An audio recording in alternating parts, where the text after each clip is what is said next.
Rogers Show. To talk to Neil, dial 567-516 Dade or Broward County, or pound 516 Verizon wireless customers. 877-785-NEIL is a toll-free call. Opinions expressed by Neil Rogers, his guests or callers, does not reflect those of the Beasley Broadcast Group, its staff, advertisers, or agency. Now, the Neil Rogers Show on 560 QAM. Get off this instant. Welcome to another edition of Inside Lifeless Board Holes. Dre Stan Nasal Mist is our guest today. Yo, Dre. Yo. What do you have to say about your admirers who are obsessed and worship you in every way and base their intellect and entire existence on your ability to catch a ball? I don't know what I've been told, but a big-legged woman ain't got no soul. What's your take on the over and the under of the over of the underwear? I don't know what I've been told, but a big-legged woman ain't got no soul. And what's your take on those rumors flying around that you're articulate enough to replace Michael Jordan on those NCI spots?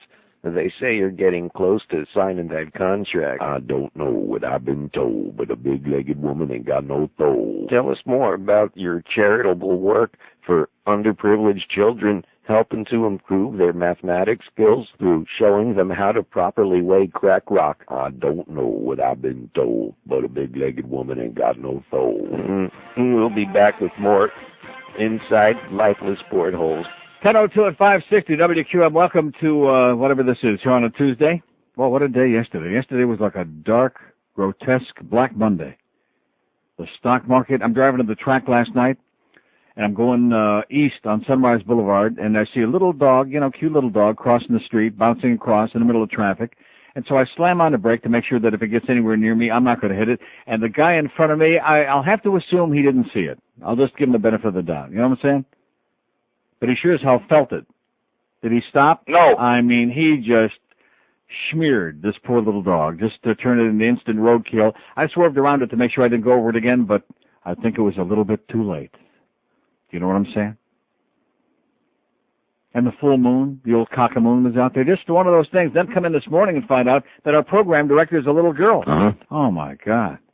Oh, I always knew that, but I mean, like a little girl. Come on, butch up a little bit, Duff.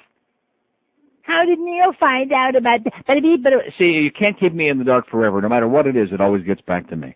Because everybody in this building is a professional yenta.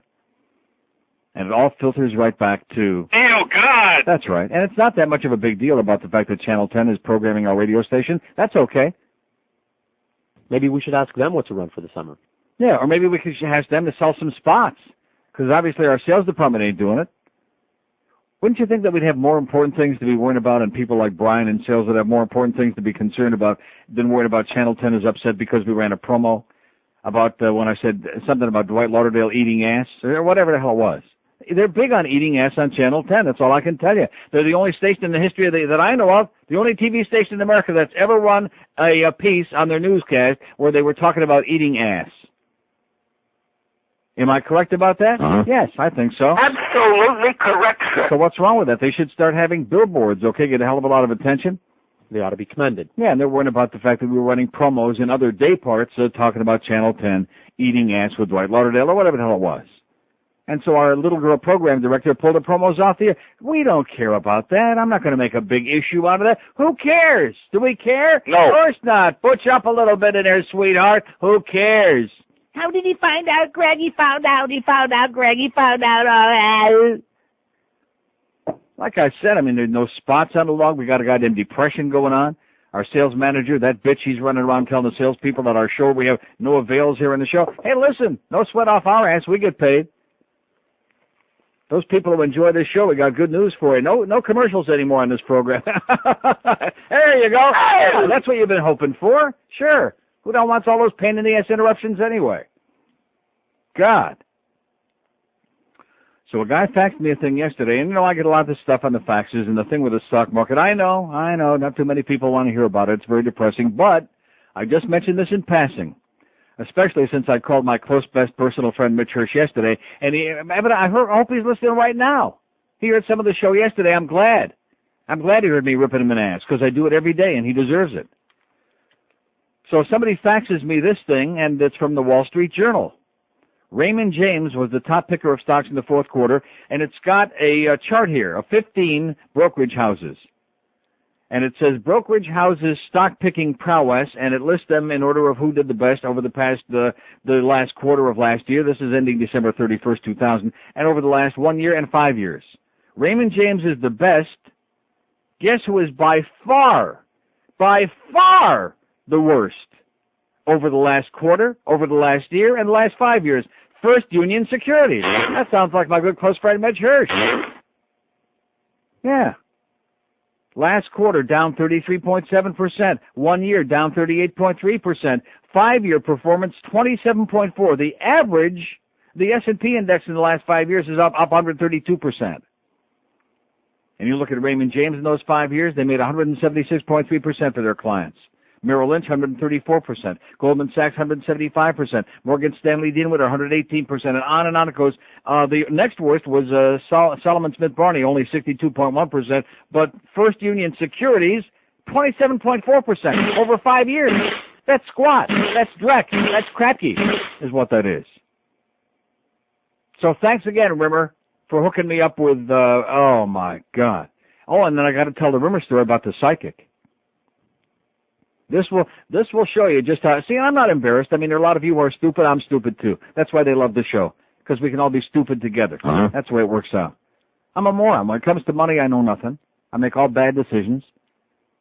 And I get hyped into this First Union Securities in my church by a guy who listens to advice from a psychic. He and his wife, after knowing him all these years, I found out yesterday, they get on the phone and they talk to psychics. And Rimmer's wife, Farrell, says to me, oh, Jeff was on the phone. He was on the sofa crying. He was in tears because the psychic really knew his stuff. He was telling him stuff about his father, who's been dead for years, that nobody could possibly know. Him? You mean it wasn't Cleo? And you know something? And I'm thinking to myself, I'm sitting on my couch and I'm in tears. And I didn't even talk to the psychic. Because now I realize that I've been taking financial advice from crazy people. My good, close, personal friends who are nice people, but a little bit crazy. And this psychic told her that the Nasdaq's going to go down to 1,700, and then it's going to go, everything's going to start going back up again. Yeah. See, I wish they would have told me about this psychic first, because I think he'd have been a lot better for me than Mitch Hirsch. Yeah. First Union Securities. I'm dealing with a bottom feeder here. I'm on the bottom of the barrel there. Their best stock pick of the last year was Qualcomm, made 15.4%. Everybody else has got 40%, 48%, stocks that went up 50%, yada, yada, yada. And every line across, this is from the Wall Street Journal. This isn't some propaganda that somebody made up there that's trying to peddle me something. How do you like that?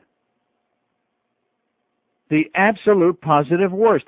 5-year performance, 27.4%.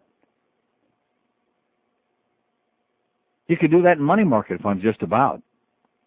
5% a year times 5 sounds like 25% to me, right? In money market with no risk. None. No risk, no headaches, no diarrhea, no hemorrhoids, no crazy phone calls, no like that. See, it's one thing to be a smooth talker and a good BS, snake oil salesman, but the other thing, people are looking for results. People are looking for answers. People are looking for guidance. People are looking to be held by the hand by somebody who knows what the hell they're talking about. Not just to be sold snake oil and some Arab sheik. Oh, and the story on the Arab sheik was with the Xerox thing. He didn't buy 1 trillion shares. He bought 1 share and made 1 trillion copies on the Xerox machines. No, I just made that up. In fact, that would have been good, because if he would have made that many copies, it would have helped that Xerox stock go up. So he didn't do it. Yeah, but the psychic said, yeah, that's going to be our new song now. Instead of The Gypsy Cried by Lou Christie, the psychic said, I can just hear Boca Raton doing it already. Yeah. Yeah, can't you hear the psychic said, yeah, I can hear it now. I can hear the lyrics already. Bye. Yeah. Oh, my God. I'm surrounded by crazy people. And more I feel like, like sitting in the corner going, blah, blah, blah, blah, blah, like that. Just like that. Blah, blah, blah, blah, yeah. Wow.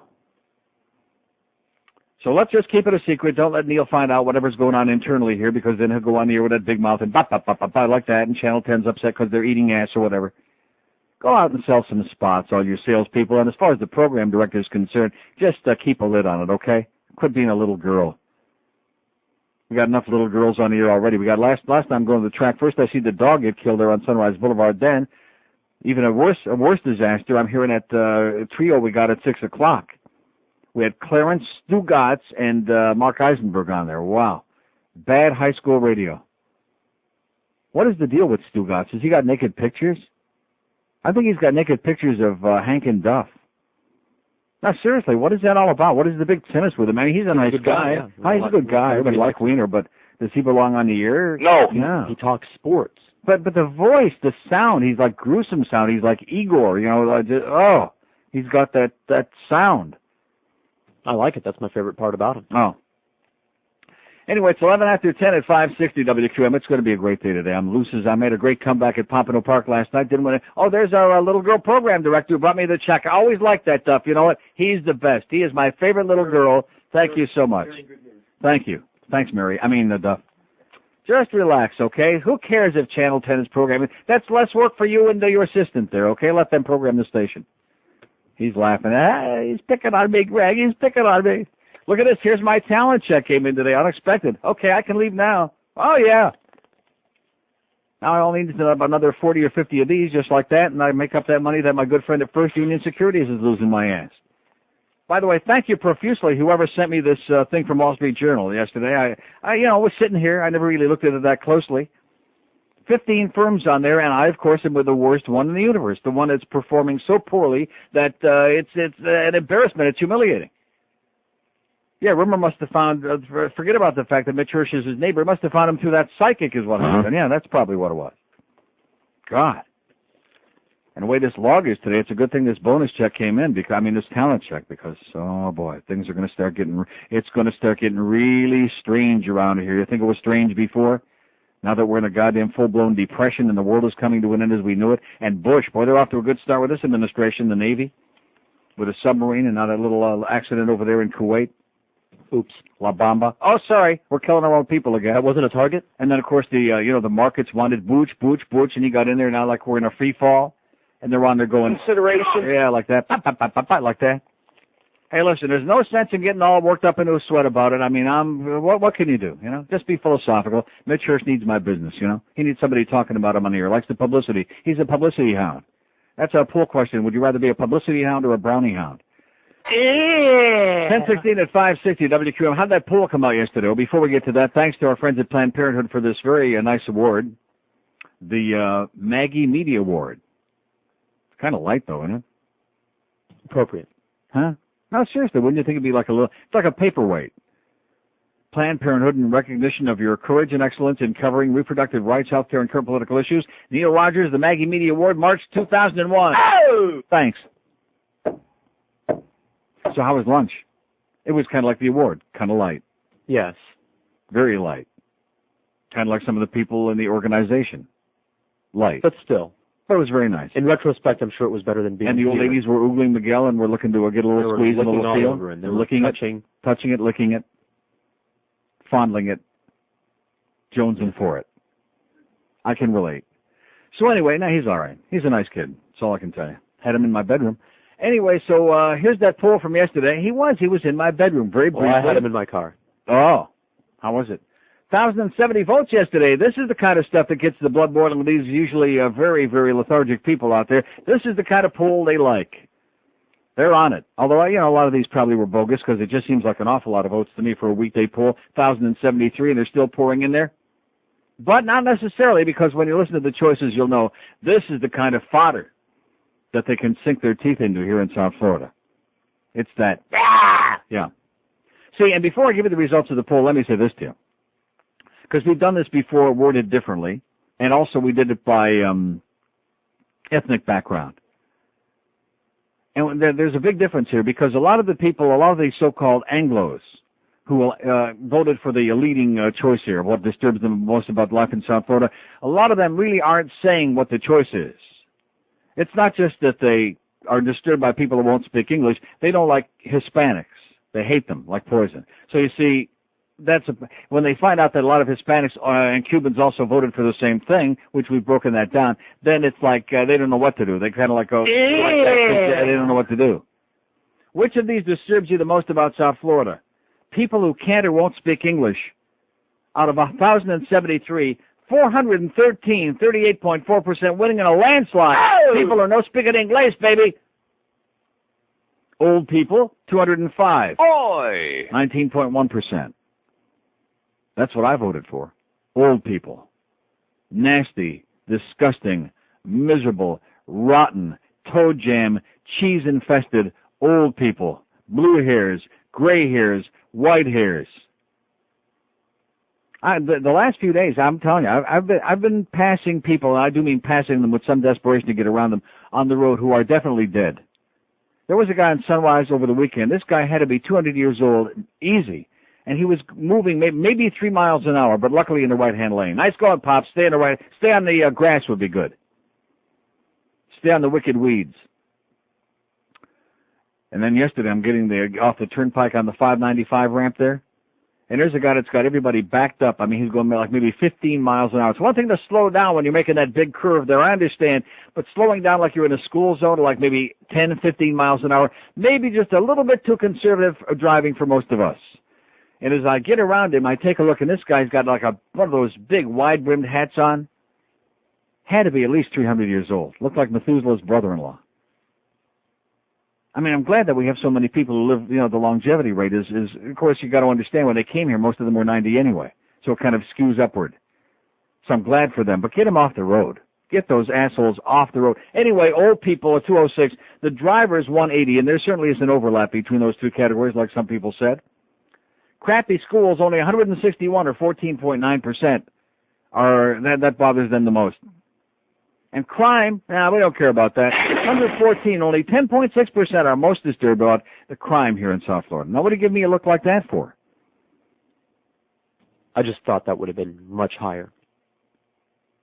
I certainly care more about the crime than the old people. It's the last one on the list. I realize that. We have a list of 5 choices. It was way in the rear, way in the old rectum back side of the list. Not even close. 10.6%, as compared to the nearly 40% of people who are psychotic over the people who can't or won't speak English. So people would rather be mugged than hear a foreign language. Yes, and if they're going to be mugged, they want to be mugged in English, please. Okay. Yeah, let's mug them in English. Look at these phones this morning, huh? Like I said, you picked a good choice not being here yesterday. The phone was all screwed up. We had some serious technical problems. Poor Beast. Beast got a good lunch, though. That's all he cared about. He got fed a nice lunch by Brad over at Tony's. 567-0560. Here's our poll for today, since we're doing South Florida stuff. We ought to do a poll on which is the worst stock brokerage house, but I already have the answer for that. Boy, this is just knocks my sock off. I mean, it's one thing to know that you're stupid, and that you're, losing your ass, at least on paper or whatever, and that you're not getting any guidance, and you're just getting a lot of double talk and the same old stuff you can put on a cassette recording. But then you look at the results here. People don't want the slogans and cliches and double talk. They want results, baby. Am I getting results? Oh, I'm getting results all right. I'm taking it right up the old rectum, all the way to my navel. Here's our survey today. Which of the areas in South Florida is the most plastic? And please put the word plastic in capital letters on there, Eric. Plastic. Plastic. Not spastic. Plastic. Now, I got 3 choices on here. I'm sure you can help me out with this. Coral Springs, South Beach, or Coconut Grove. Oh, I know another one. Coral Gables. Okay? Where you can't have ducks and boats and anything. A lot of very plastic people there. If you don't understand the question, I need to explain it to you, then bug off, okay? Don't mess with don't diddle with our poll. If you don't understand plastic. Now that's kind of a tough, to me it's a tough choice between the first two, Coral Springs and South Beach. Which of these areas in South Florida is the most plastic? Coral Springs, South Beach, Coconut Grove, or Coral Gables? Am I leaving anything out? I'm thinking. Yeah. Like Weston or any places like that? Weston? Weston's snooty, but because you can't do anything there. You can't smoke, you can't scratch your ass, you can't do anything. And if you're a guy, they'll never let bluff in there, because if you're a guy, you can't act like a little girl in Weston either. No, they have an ordinance for that. So keep him out of Weston. But, no, because you think about all the 8,500 other municipalities we have, like Plantation, where I live, is certainly not plastic. It's like, kind of like nondescript. Sunrise is not plastic, it's old. We got a lot of those. Tamarack, Surfside, old. How about Boca? See, I don't know that much about Boca. It's very plastic. I haven't been in Boca. South Florida, yeah, though? Boca. Is that part of what you're South okay. Florida is like Palm Beach State. Well, then it certainly belongs. I need to draw you a diagram. Yes, Boca. Last time I checked, Boca is in South Florida. Yeah. Well, if you're going to put Boca, yes. You need to put West Palm Beach. No. No? Palm Beach. Whatever. Not West Palm. See, you don't know nothing about Palm Beach. West Palm Beach is not. Good. West Palm Beach isn't plastic. West Palm is like old people and rednecks and Schwarzers. There's no. But Palm Beach. Nah, we're not putting Palm Beach on there. Because Palm Beach actually has like a lot of very wealthy people. They may be assholes, like the Kennedys and S.D. Lauder and those people. But we're not talking. There's a difference. Plastic. Don't you understand the difference between filthy rich, South Beach is going to run away with it. Filthy rich and plastic? There's a big difference there. Sure. Palm Beach is filthy rich. Snobs, yes, but plastic, no. You wouldn't say the Kennedys are plastic. You'd say that they're spastic, that they're grotesque and irresponsible, and a lot of murderers and whatever else, and rapists. But nevertheless, you would have drunks, but you wouldn't say that they're plastic. No, because they're a great American family, the Kennedys. Yeah, Palm Beach is not on the list here. So here's the final. At least I think it's a finalist. Let's say 5 good places there: Coral Springs, South Beach, Coconut Grove, Coral Gables, and Boca. Yeah, pretty good list there, if you ask me. Here's a mobile in Fort Lauderdale. Hello, mobile in Fort Lauderdale. They've been there for a long time. Don't want to speak. Okay, gave you your chance. Mobile in Miami. Hello, Uncle Neil. How you doing, sir? Okay. I don't know if you saw 60 Minutes, but they had a story on these brokerage houses, and most of them are also investment bankers. Yeah. So that's why they're pushing most of these stocks, because they have a vested interest in them. Yeah, I saw that. We know that. None of them will say sell on a stock. The little code word is hold. When you hear one of them say hold on a stock, you better run, get your ass, and sell it. Yeah. Because if they say hold, that means that stock going down the tube. Mm-hmm. Look at Priceline.com. Same thing happened with that. They never said sell on it. Yeah. They only said hold. Hold. Whoever holds it really got it, and stick up the butt too. Hold. Take it easy, sir. Okay, thanks for the good news. Anybody know what he said? No. No, he said they're all a bunch of crooks, I think is what he said. He said that. 5670560, pound 560 on the AT&T and Verizon Wireless line. What are we going to do about that Joe Pavia Jr., huh? Lollipop, little boy? No. We're turning over Japanese with a big sub.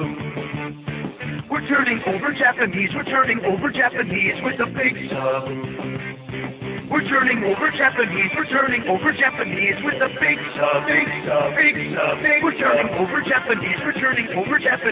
a big sub. 1029 at 560. We're bombing our own people over there in Kuwait. We're doing a hell of a job. Nice going there, Bushman. Oh! Yeah. Somebody get out a diaphragm and show them where the hell it's at. So the guy's actually coming tomorrow with a steak and shake food. So don't let me forget, I got to bring in those Penguin tickets and that parking pass for this guy who's one of our listeners who's just dying for those Panther Penguin tickets for Friday night. So he's bringing a steak and shake for me and George tomorrow. Here's a mobile implantation. Hello. Hey, Neil, how you doing? Okay, sir. I'm not one of these people who are offended by bilingualism, but yesterday a very troublesome thing happened. Yes. Mom went to pick up her prescription. She's 82 years old. She comes back. Yeah, right. All the information on it, don't take with water or whatever it is, all in Spanish labels. My mother's been using this druggist for years and years and years. Where it comes up with this, I have no idea. What part of town is this? Pembroke Pines. Oh, well, forget about that. And it's not even a very Latin area. Sure it is. Pembroke Pines? Yeah. It's becoming. Yeah. But I mean, it's terrifying. If she wasn't smart enough, it's like say this. Well, why would they do that? What's the excuse? They said we made a mistake. We're sorry. Uh-huh. But I mean, it's just terrifying. It just doesn't make any sense. That would be their first option. Uh-huh. Silly stuff. That can't happen. Not in America, but then again, we don't live in America, so there you go. Later. Thanks for the good news. Take 2 and call us in the morning. How do you like that? Lo siento. Will never happen again. 5670560, pound 560 on the AT&T and Verizon Wireless line. See, actually, we could talk about this every day for the next 3 years anyway. Sure. People that won't speak English. Everybody's whipped up to a frenzy. Is it going to change? No. Can we do anything about it? No. But they're just very angry about that. They're just offended by that. They're psychotic about it. They don't care about crappy schools. They certainly don't care about crime. They're just pissed off that you won't speak the goddamn English. And they don't want to pick it upon you. Don't you get it? Here's a mobile in Miami. Hello. Mobile? Hello? Yes, sir. Hey, Neil. Good morning. Good morning. Here's the story. Now, I used to live in Miami, and, the crime rate used to be much higher. So maybe people are reflecting on the fact the crime rate's not what it used to be. But I had an interesting experience this morning I thought I would relate to you. I only spend a night or two down here a week now, thank God. But anyway, I'm in Burger King having a ham, egg, and cheese for sandwich and a cheese. Mm-hmm. And these three Schwartzes, as you would say, yes, come in behind me, and they have official-looking uniforms on. I wasn't sure exactly what branch of the government they were with, but this one big guy asks, "When do you start serving Whoppers?" He said, and she says, this other lady behind the counter says at 10 o'clock. And he says, "Well, that's 45 minutes. I'll just wait." 45 minutes for his Whopper. Mm-hmm. He's on the dole. Yeah. Bob Dole? At 9:15, he's going to wait 45 minutes for a Whopper. Yeah. Well, let me ask you this. Why are you concerned about that? In other words, I'm missing something here. It just seems to me like, number one, a heck of a waste of time. Well, what is his function? What did he do? What did it say on the jacket? Like, it didn't. I mean, his uniform was. The other two had like American flags on. Well, then how do you know they were working? How do you know it was like during working hours? Well, their uniforms were fairly crisp. Yeah. So they had starch in them. They were. Well, so what does that mean? Maybe they start working like 11 o'clock in the morning. How do you don't even know what they do? Maybe so. It just who said they're working? I just said it seemed like a hell of a waste of time to me. Like this call, right? Can you believe that? And I mean, this definitely is the most boring place on the face of the earth. I mean, that's really stretching it. That this guy is so lifeless that he's worried. He's taking note of the fact that they're going to wait. If they want to wait 2 hours for a goddamn Whopper, that's their business, ain't it? Maybe they're sitting in there, they're investigating. Maybe they're like undercover. Maybe they're narcs. Maybe they're the meat police. Who the hell? Maybe they're looking for hoof and mouth, mad cow. Who knows what they're doing? Get a life and stop being a yenta, okay? He's in the right place. Jesus Christ, I mean, man, if I go in a Burger King, God forbid, because the meat there is like rubber, but if I did, I'm not going to be sitting there worrying about what the hell everybody else is doing, timing, how long they're sitting and waiting. What is wrong with some of you people out there besides the fact that you live here? And this guy's talking about he only is here a couple of days. Thank God. Thank the Lord. Hallelujah. Thank the Lord for the nighttime. We don't have to do one more break this hour, I guess. We don't need to do any breaks. Let's just skip them. They're all trade outs anyway. Oh, and then the water Nazi did threaten to kill those puppies, by the way. So the fact that she's got her puppy, huh? That was a true story. I had to verify it. Oh, don't tell Neil. Don't tell him. Oh, how'd he find out? Oh, Greg, it's a story. It's just he found out. Seriously, I've never worked in such a juvenile place in all my life. These people are like a bunch of kindergarten kids here. Little kids in a sandbox with a pail and shovel. Oh, Greg, it's a fight. It's a fight. 567-0560, pound 560 on the AT&T and Verizon wireless line. First Union Securities. Nice going, Mitch. Right there, way, not just in the bottom of the list, but way down in the bottom. I mean, not like even in the ball game. Not in the ball game. Better call that psychic back, Rimmer, and get some new names, okay? I think you must have had a bad connection. No wonder he's in tears on the sofa. You want to know why he's in tears on the sofa? Ask Jeeves. He'll tell you. Here's the mobile in Pembroke Pines. Hello. Neil. Yes, sir. It's David. How are you? Okay, David. Hey, I just want to let you know I got a notice in the mail. They're renaming Pembroke Pines Hialeah North. Yeah. They're moving up, Neil. Yeah. It's a crazy place. Nobody speaks English here anymore. Yeah. It used to be a great place. I don't know what happened. No, Pembroke Pines was never a great place. I lived in Pembroke Pines. It was never a great place. It was okay. Yeah, It was all Cemetery right. Village, you're right. Huh? Yeah, a lot of old people. Then when they built Cemetery Village, lots more old people. A lot of speed traps, a lot of radar there on tapped and hiatus. I'd get the hell out of there if I were you. I am. Now we have a language barrier. Okay, good luck to you, sir. See, there you go. Language barrier. No se habla inglés aquí. Ba, ba, ba, ba, ba. They love this. They can relate to it. That's their whole life. It circulates around it. And you ought to be glad. You ought to be thankful for those people who won't speak English, because otherwise, just like this guy ought to be ecstatic, the Burger King guy, that the Schwarzes were sitting waiting 45 minutes for a Whopper. What else would he be talking about? What else would he have for a life? That gave him a whole life there. The fact that 3 Schwarzers, who obviously are on the government dole or whatever the hell he said, or a dole pineapple, whatever they're on, they're sitting on it, they were waiting 45 minutes for their Whopper. Oh, that's my paperweight. That's my Planned Parenthood paperweight. Makes some good sound. I like that. I'm going to go down to Power 96 and start banging on the walls down there with it, just to get even with those bastards. Mobile and Marathon, hello. Hello. Yes, sir. How are you? Happy 25th. Thanks. I want to give you the most plastic town in South Florida there is. Yes, sir. Which you overlooked. Okay. Hillsborough Beach. Nah. It's 1 mile. Listen, they got more laws in Hillsborough Beach. Really? If you have the wrong color car going down A1A, you get stopped and questioned. Really? It's an absolute unbelievable. Full of nouveau riche. But how many people live in Hillsborough About Beach? 1,800. 1,800? Yeah. And plus they get snowbirds in some of the high rises. Mm-hmm. And they're all WASP wannabes. Yeah.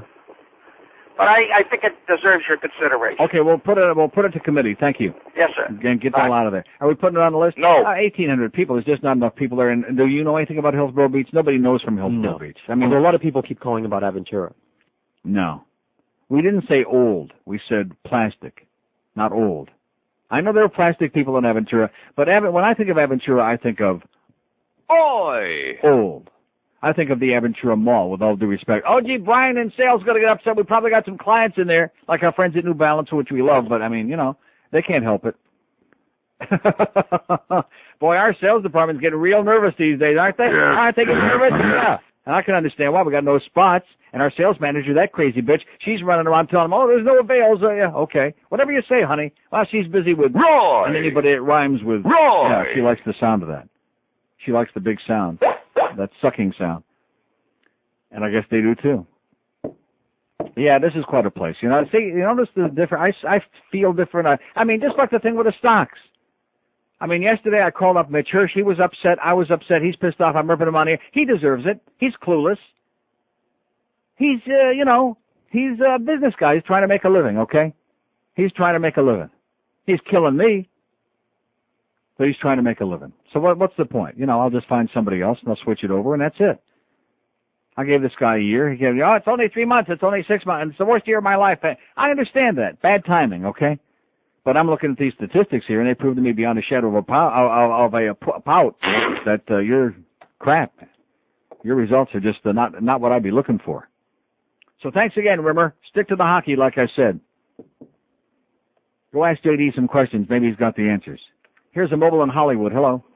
Hey, Neil. Good morning. How are you? I'm great. How are you, sir? Oh, I'm pretty good. That other guy, one of your callers stole my thunder, but yeah, Pembroke Pines is extremely Latin now. Right. That's what I tried to tell that first caller. There's nobody speaks English there anymore. Pembroke Pines. You go into a Publix out there, and there's signage and bilingual signage, and some of the guys don't speak English. Yeah. But why does that bother people? Well, I don't know. I really don't know. It doesn't bother me at all. Yeah.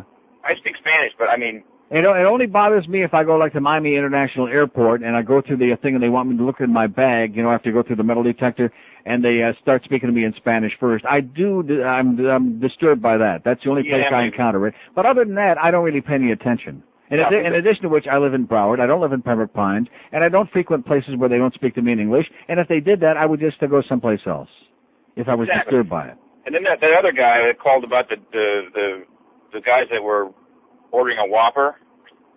Yeah. What's his problem? No life. No life. He thought about that from yesterday. Yeah. So I like that. Thank God he only comes here twice a week. I have no life. That was what he was trying to say. I have no life. Okay, good luck to us, pal. Have a great day. Dale, you're great. Bye. You know, like in Toronto on Yonge Street, there's I don't know if they have those anymore up there. I hope they do. The Italian sausage, they have the little stands on there, like every other street corner on Yonge Street downtown. There are vendors out there with their grills and the whole deal, selling Italian sausage and Polish sausage and whatever, selling their weenies. And there's one which was always my favorite, and they happen to be, they're not Cuban, they're like some Hispanic. I don't know where they're from. I think Argentina. And they speak English, broken English, and they're a very nice family, and they cook up your sausage or whatever. And I'll, you know, muchas gracias, whatever. They'll speak like English and Spanish. It's fine. Doesn't bother me. Huh? I mean, if they were a Chinese family speaking in Chinese, I certainly would have some difficulty. You know, if they were like a Dutch family speaking in Dutch, I'd say, alstublieft, tot ziens, doei, and goodbye, because I know what you're talking about, you know.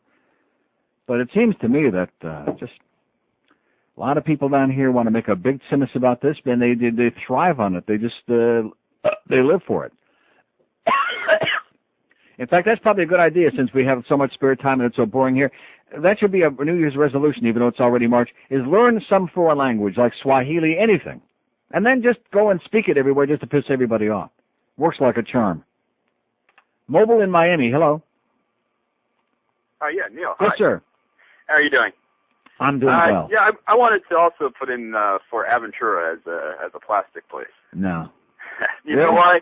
I lived there for a couple of years, and I found it to be there's more speed traps there than any other city in South Florida. Oh, yeah, but there's speed traps in Pembroke Lakes, but that doesn't make it a plastic place. I mean, Old Jews is what Aventura is all about. Old Jews. Yeah, I know, that's true, too. Isn't it? Yeah, absolutely. Well, how can Old Jews be plastic? Well, you know, hey, anybody can be plastic, I think. But I mean, you know, just more speed traps per square inch there than any other city, I think. Yeah.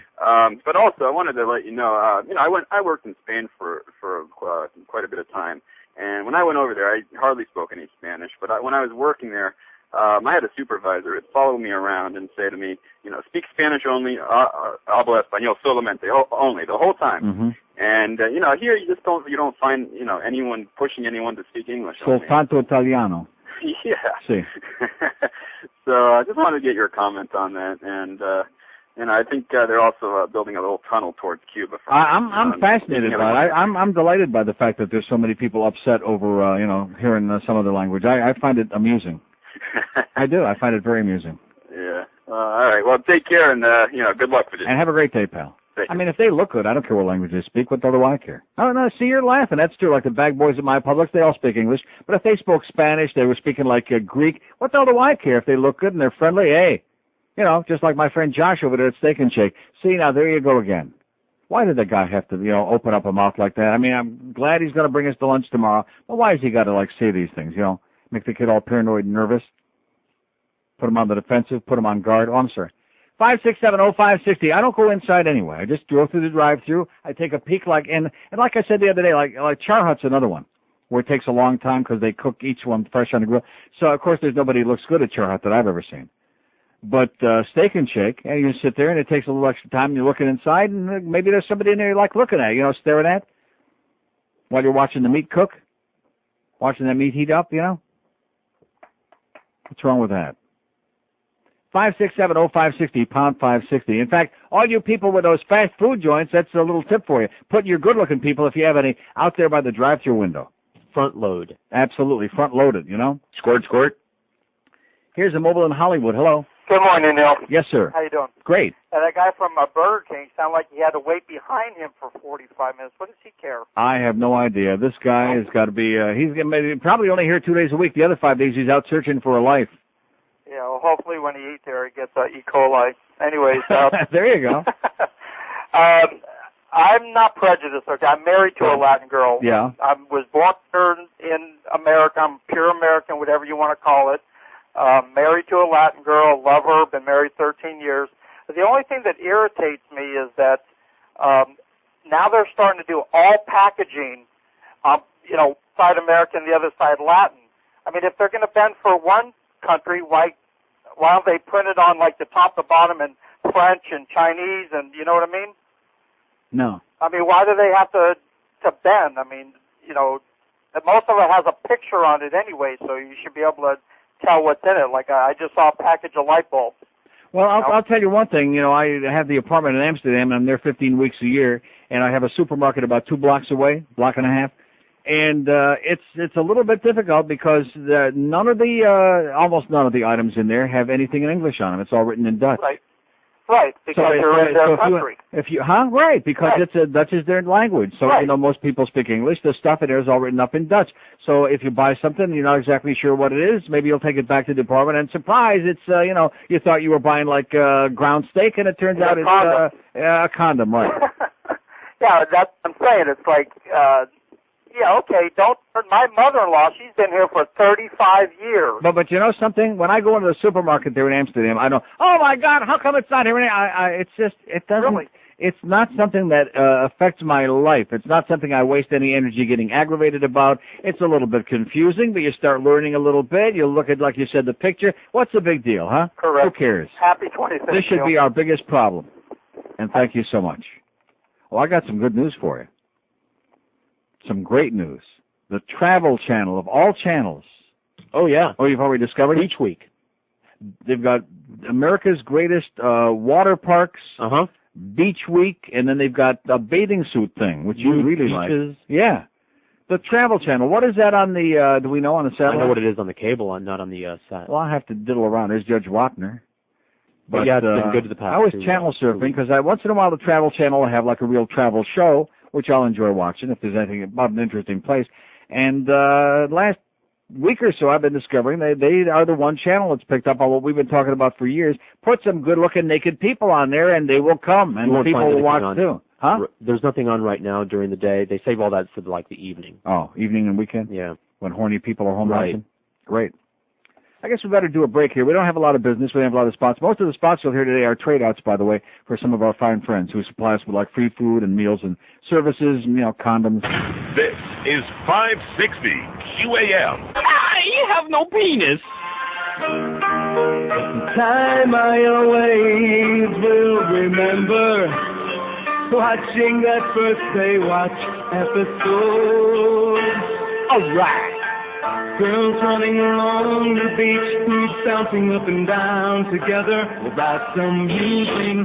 But what I like most of all, I like the songs and buxom blondes in strings. I like the songs that show me everything. I like the songs that go right up the behind. I like the songs, I like the songs.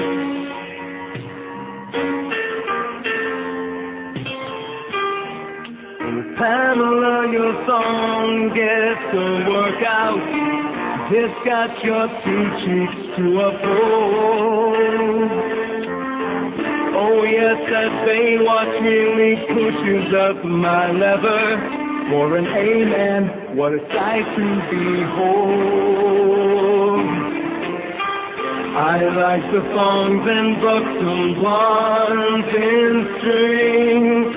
I like the songs that show me everything. I like the songs that go right up the behind. I like the songs, I like the songs. 10:57 at 560-53, whatever the hell it is. It's, you know, almost 11 o'clock.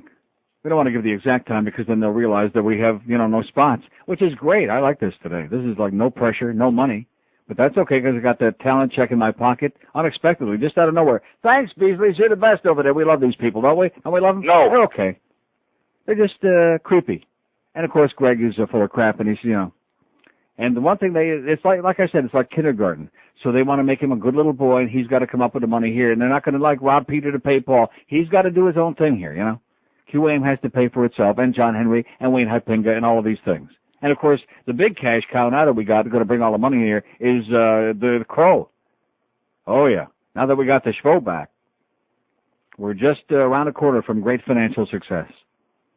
75 votes on our poll so far. Which of these areas of South Florida is the most plastic, which Eric has got in bold and underlined and et cetera? Plastic. You understand plastic? No. Come on.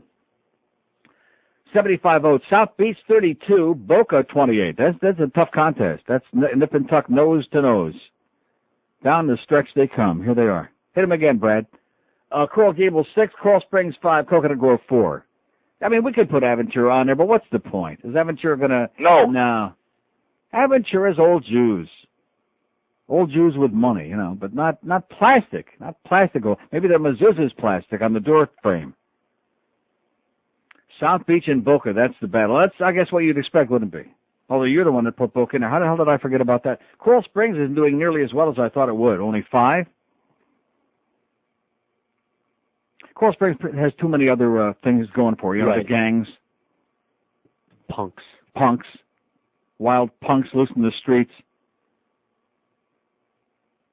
The fascist principal over there at Taravella High.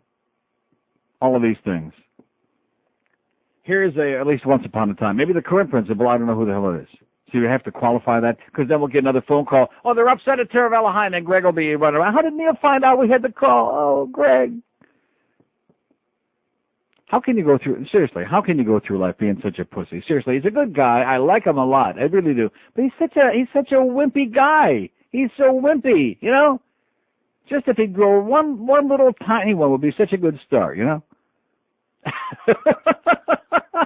That's why did you have to write that out? That's great. George is a genius. We just came up with a new name for our program director, Muff. Yeah. Oh, where's my paperweight? Yeah. Get off your muff this instant. Yeah, it kind of gives new meaning to some of these things, like get off this instant. Yeah, Muff, get off this instant. It's interesting. Muff. Excellent. See, George is only back one day here, and already he's right on top of it. Who says they want to hear those stupid tapes? Greg. Yeah, he's right. And those ball games, too. Here's the mobile in Fort Lauderdale. Hello. You should share part of that talent check with George. It's pretty good. I beg your pardon? Well, that was pretty quick coming up with the muff thing there. That was great. That was very good. Yeah. Neil, imagine the time you could have had if you'd just taken a quarter of the money that you'd lost in the market and had it out in Vegas, just to blow. Oh, a quarter? If I would have taken like 1/8 of what I'm down right now, if I would have taken 10% of what I'm down now, I could have had a weekend I would never forget. I could have gone and also had a chance to win millions probably. And I'm a huge Neely, and I remember way back when you just were railing against this bank, and you wouldn't say who it was, but the initials were FU. Right. And and that was a different experience altogether. That was a car loan I had through First Union in North Carolina, and the people out there were so illiterate they couldn't spell us. I mean, they had no idea what they were talking about, and that was the most gut-wrenching experience I ever had in my life. Well, it's just interwoven. They couldn't get my address straightened out to send me the damn payment book, and they were just dumber than sawdust. And that was First Union. Exactly. Well, I just want to say, Mitch Hirsch, keep it up. At this rate, we'll keep you around for another 20 years. Okay. Have a great day, pal. Bye. Yeah. I got one thing I want to say to Mitch in closing. Bye, bye, bye. Yeah. Just don't make any moves with what I got left, okay? I'll be in touch. 567-0560, pound 560 on the AT&T and Verizon wireless line. I mean, this thing is just devastating. This thing from the Wall Street Journal. I wish somebody would have shown me this a year ago. I mean, it would be like if you had your life savings was just $10,000, just to pick a number. And somebody came along and peddled you like a mutual fund and said, oh, this is great, and we're going to make you a lot of money, and you put it in, we're going to return you like 10, 12, 15, 18%. I mean, whatever they promised you, 20% a year. And you put your money in there, and all of a sudden you noticed the mutual fund was having a tough time, and your balance was going down. Your 10,000 was like 8,500 and 7,000. And then somebody finds, because they do have those. I have a mutual fund magazine I get that shows the ratings of all the mutual funds in the various categories. And let's say somebody sent you a sheet like this, like I got on the fax yesterday, and lists you the 100 mutual funds in that category, whatever you bought, like European fund or whatever, international fund, value fund. And you look for yours, and it's like number 100 out of 100. And you would probably say, oh, my God, I'm getting screwed. And I'm looking at this thing right here in front of me, and I'm saying to myself, oh, this isn't just bad. This is humiliating. This is degrading. This is pathetic.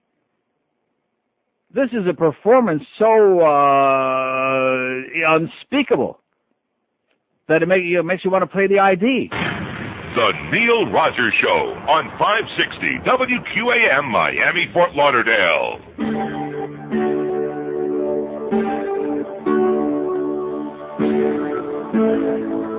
Bye, bye, bye. Baby, please try to forgive me. But there you were in your window.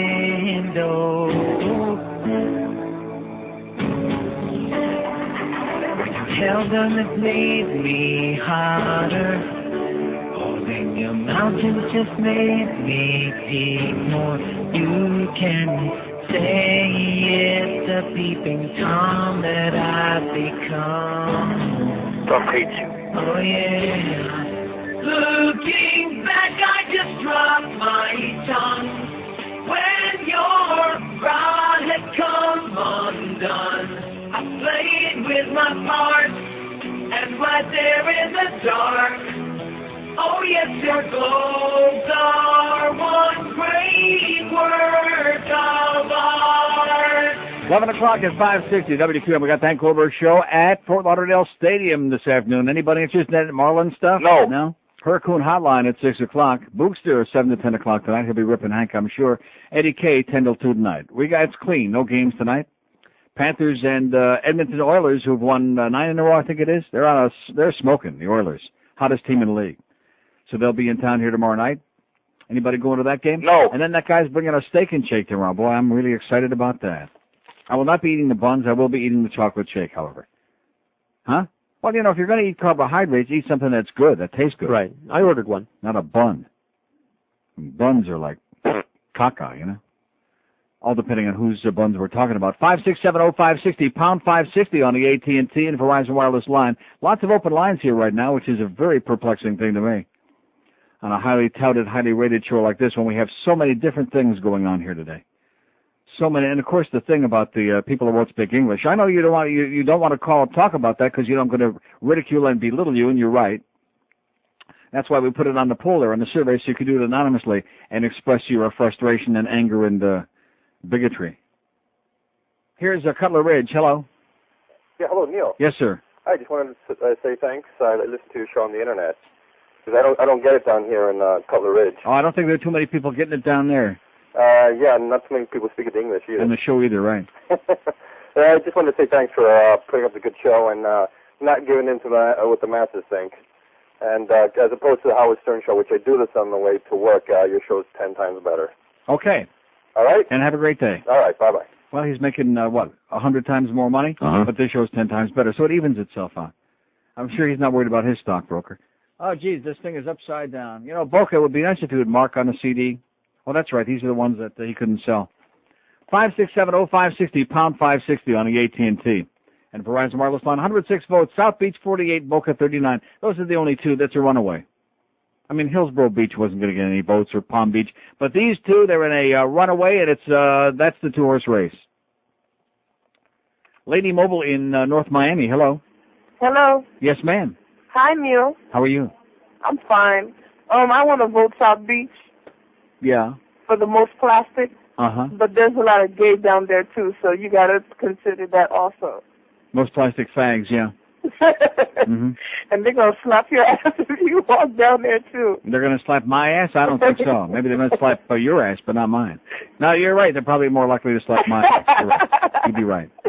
Happy 25th anniversary. Thanks, Neil. sweetheart. All right, baby. Have a happy. You too. Happy Ides of March. So that's just in a couple of days. Then we got Happy St. Patty's Day coming, too. Oh! Let's all us fags go up there, march in that parade, and piss off those Irish in New York, those bigoted, crusty, old, ugly Irishmen, huh? They are ugly, boy, the Irish. What is that? What is that all about? Is that all that booze? It's a British Isles thing. There's some good-looking Brits, believe me. Until they smile. No. Yeah, well, there's actually some Brits with teeth, and I know that's amazing.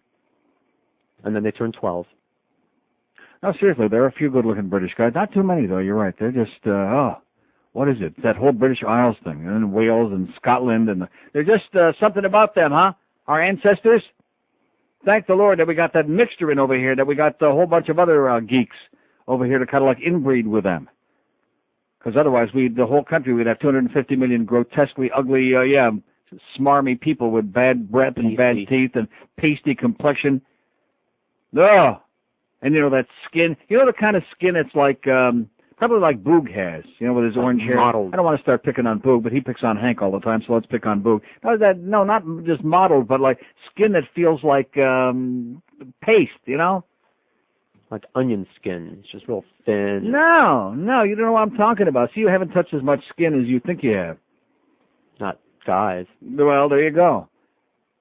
How do I describe it? You know, the guys with orange hair and like have those, like, what do you call, like freckles on their arms? Like, no, not moles, but like freckled, mottled, freckled, and their skin is like, I mean, they might be nice people, you just don't want to touch them, you know. No, so what's wrong with that? Oh, and I got to tell you this. I know it's getting close to lunch. You will hold on tight when I tell you this. So we're at the track last night. I'm losing my ass. Made a great comeback, though. Wound up losing $2.50. It's the happiest loss. No, seriously. I mean, I was losing my ass. Thanks, Kevin Wallace. I'll even say thanks to Terry Kerr, which I don't say that very often, but nice going there, Terry. Hit a couple of races at Northfield Downs. I mean, drivers that haven't been born yet, I was cashing. All of a sudden, I just got hot there. So anyway, we're sitting there, Derek and the Fat Rich and myself. We just have a great time up there. In fact, you know, if they ever close down Pompano Park, I will leave. I hope they keep it open another 3.5 years at least, because if they close that place down, I'm leaving. That's it for me. So Fat Rich decides it's time to go visit the magic room, do whatever bodily function he's got to do to get rid of the 80 pounds of food he ate last night. He comes back and sits down opposite me there at our table. And I can't help but notice that he is not zipped back up his big pantaloons, you know. Now, ordinarily, like an ordinary guy that weighed like, 180 or even 200 pounds, it would be, just to be his open zipper, and you'd say, you didn't zip up your pants. And they would like, like that. But here are these 6 stomachs protruding out. I wish I could describe it to you, because I got 2 stomachs. Were they snapped and just the zipper was open? No. All the way open. I see. All the way open. Okay. Wide open.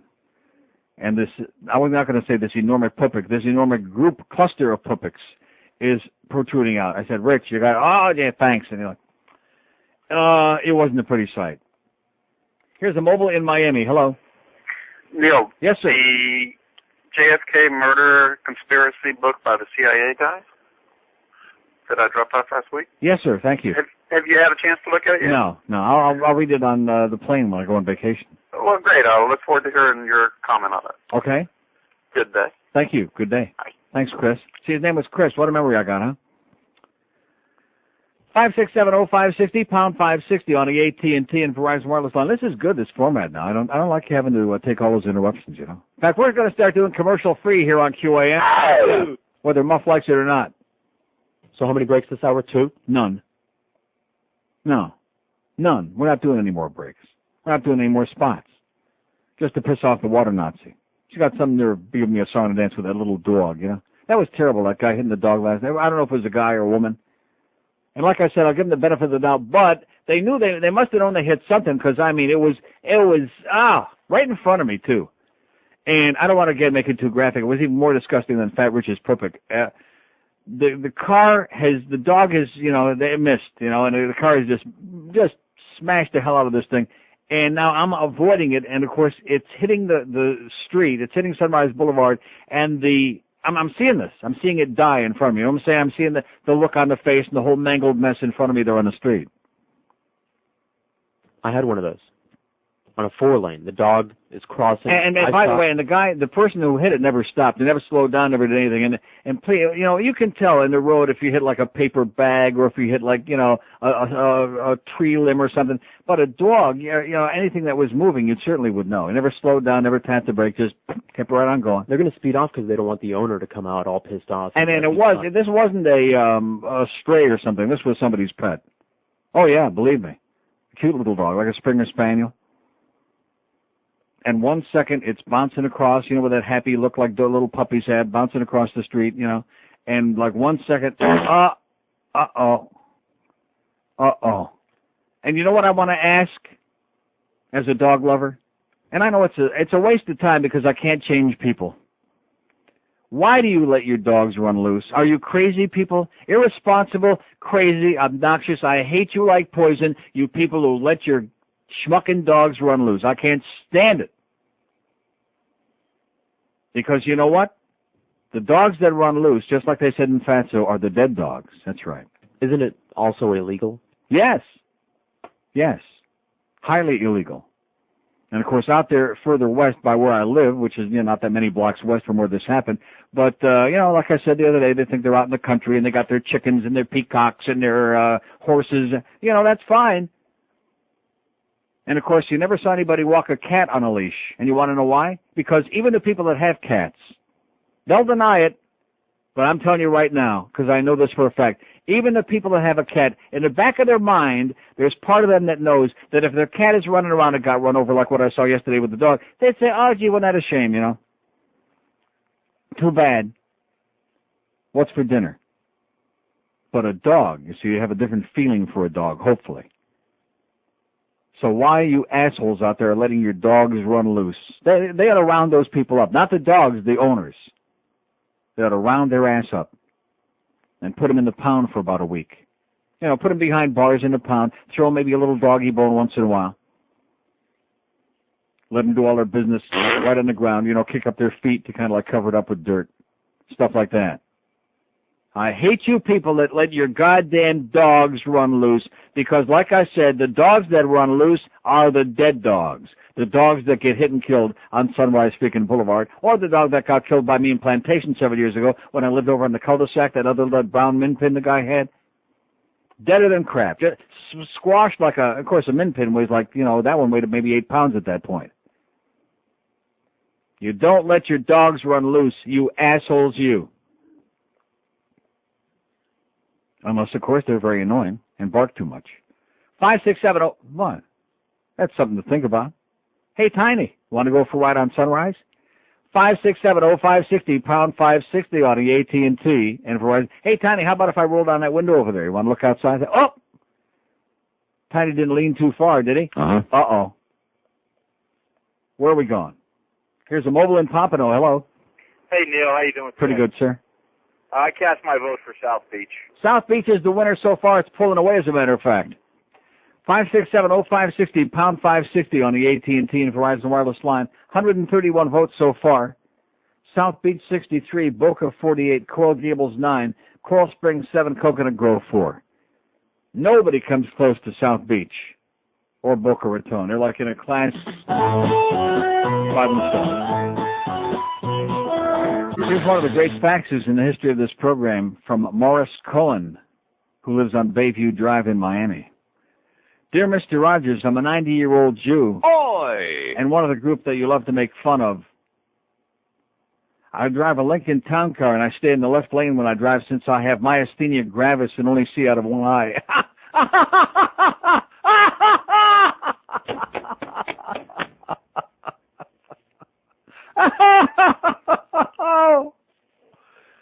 It gets better. Maybe I do have some body odor and have a hard time doing daily chores. I guess when you get old, these things happen. I'm upset that a guy your age will be an old Jew in about 20 years has no respect for our lifestyle. We try our best inside our old body that has a hard time to work. Do you want us to kill ourselves to make you happy? Uh-huh. I've made good investments in my lifetime and lived very well and have no family. I've made a provision in my will that my lawyer, who is 40 years old, must fulfill in order to receive a $50,000 reward I'll leave him if he fulfills my wish that I've made after listening to you for the past 20 years. He's been listening to me for 20 years, since he was only 70. In the year 2025, he must find you. If it takes going to Amsterdam, then he must go. I've left him an additional expense account for travel. When he finds you, if you're still alive, he must go up to you and say that Morris Cohn thinks you're an old Jewish fart, and what are you doing still living? Why don't you kill yourself? At this point, I'll finally be able to rest in peace and get even with you, even though it took nearly 20 years. Oh! Like I said, the greatest facts in the history of this program, it deserves to be framed. I'll be waiting for him, Morris. I want to be there with the camcorder. Won't that be great? Now, how about in the year 2525 with Zager and Evans and Schwartz? And Morris would be good, too. This is 560 QAM. I don't have a clue. It's a great privilege to be here to outline a new budget I throw darts at the board to come up with a number for tax relief. In my plan, no one will get relief.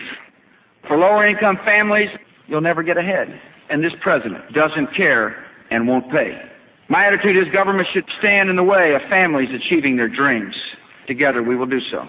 I hope you'll join me in standing firmly, unrestrained. Some say my is too big.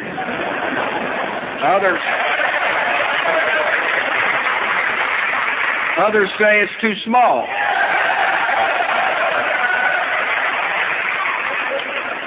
I respectfully disagree. This is just right. Kind of like the porridge, huh? It's 11:18 at 560 WQAM. 5670560. Pound 560 on the AT&T and Verizon wireless line. NHL trading deadline today. Any interest? No. Anything going on? No. No. Well, I just mentioned that in passing yesterday, and we had a flood of calls. Quit talking about hockey. Wow. Not only don't we have any hockey fans here, but they hate it. They hate it. They despise it. Except the guy that wants those tickets and is bringing a steak and shake tomorrow. And my friend Josh. Here's Fort Myers. Hello. Hey, Neil. Yes, sir. It's kind of surprising that you were talking about the subject I was wanting to talk about. And what is that? Well, the other day I was driving, and a dog pulled out, or he ran in front of me, and I braked, Yeah. and a pickup truck slammed right into the back end of me. Oh. Oh, man, it's a mess. What about the dog? Oh, he got hit. The dog also got hit on top of all of this? Yeah. And got killed? No, his hip was pretty bad. I looked around there was nothing I could do. But, well, how do you know his hip was really bad then? I mean, what does that mean? Well, because he was limping. Yeah. I mean, yeah. He limped away is what you're saying? No, he laid there and he was a mess. He got his hip, I didn't kill him, but I don't want to talk about this. Oh, wait a minute, you didn't kill him, but I hit his hip. You hit his hip and he was a mess and he was laying there, and then what happened to him? Somebody come and take him to the vet? No. Roadkill. I left him. Yeah. Oh, man, I don't want to talk about that. Yeah, okay. He had a dream. Guy in Fort Myers had a dream that he got rear-ended. Rectum. I don't think the dog had anything to do with it. 5670560, pound 560 on the AT&T and Verizon wireless line. We understand that you have some serious mental problems over there, sir. We've been in Fort Myers. We understand. We can relate to it. What's that other place where they Estero? I'm driven to there. All of those places. Port Charlotte. Wow. The west coast of Florida. That is a place. It is a place. It is a space. Pickup trucks. Gee, really unusual I would get hit in the rear-ended by a pickup truck, too, even if that story would have been true. 5670560, pound 560 on the AT&T. And Verizon wireless line. 158 votes on our plastic contest here today. Which of these parts of South Florida, which town, which city, which burg is the most plastic? South Beach 78, Boca 56, Gables 11, Coral Springs 8, The Grove only 5. See, The Grove, years ago. But now there's so many Schwarzes, even though they keep them all on the other side of the railroad tracks, you know. Now, that'd be a good survey we'll take one day. Which of these, which city in the South Florida is the most geriatric? Huh? That'd be tough. Once upon a time, Miami Beach could have won hands down. Not anymore, not since all those plastic punks invaded South Beach. Now it's down to like, Hallandale, Sunrise, Tamarack, Surfside, Aventura. Oi! See, Aventura is not plastic. It's old. It's old Jews with a lot of money. You better know your old Jews, mister, because you sure don't. Here's Homestead. Hello.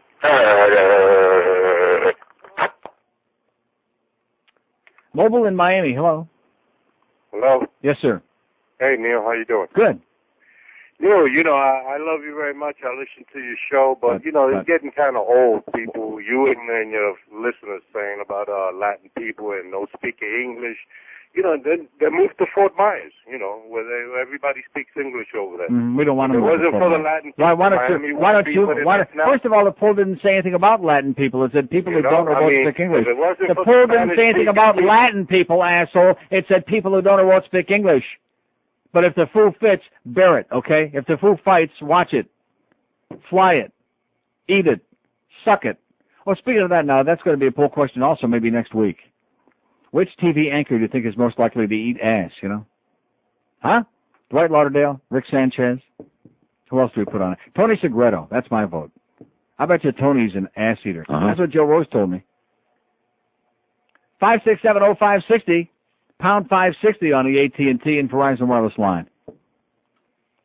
Here's a mobile in Deerfield. Hello. Hey, Neil, how you doing today? Pretty good. I just wanted to give a holler to that dick who hit the dog. He was good enough to stop. He didn't hit the dog. That was a bogus story. You mean the Fort Myers guy? That was a totally bogus.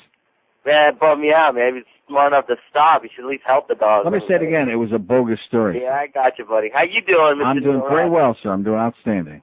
I just want to tell also that Spanish guy who called up and give you some slack about that. If you can't speak the language, get the hell out. There you go. Get back on the banana boat, pal. Have a great day. Have a great day. Okay, you too.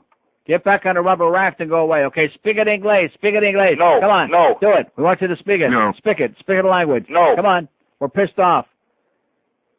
70560. She's hysterical. Hysterical. Pound 560 on the AT&T and Verizon wireless line. See, something happened yesterday. I can't put my finger on it, but something did happen yesterday. And with the stock market, with the dog, with the full moon, with the track, there was just, now, it wasn't just me personally. I have the feeling that our whole, I don't know whether it was South Florida, whether it's America, maybe I ought to call up that psychic that Farrell is talking to all the time, the one that has Jeff crying on a sofa, asking Jeeves for his money back. But there was something that happened there, like a turning point in the whole, and only for the better. That's the good news. Psychic Neil is here to tell you that things are looking up. Oh! How's that market doing, by the way? Huh? Still in the positive, still in the green? Let me take a look. Nasdaq's up 28. Dow down. Well, we don't care about the Dow. We don't care about the Dow. I don't. Some people do. Well, a little bit, but not a lot. Not unless it starts going, bananas.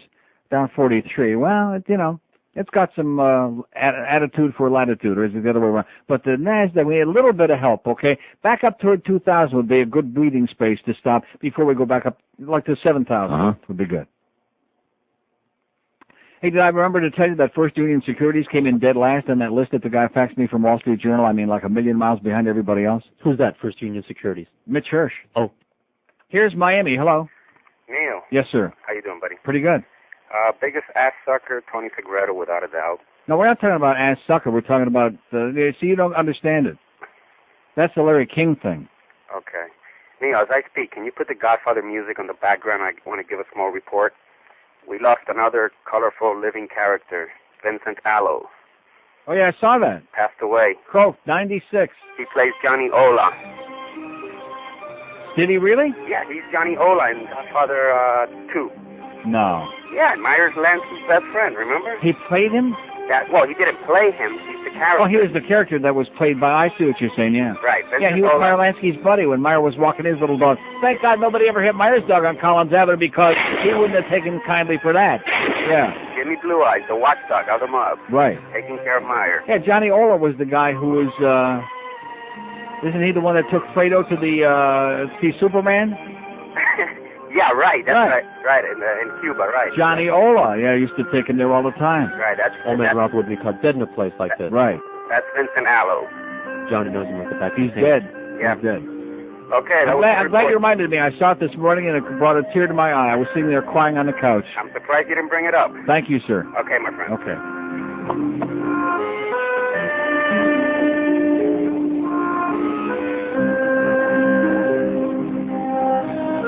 I don't know. This is the monkey business we have chosen. That's right. This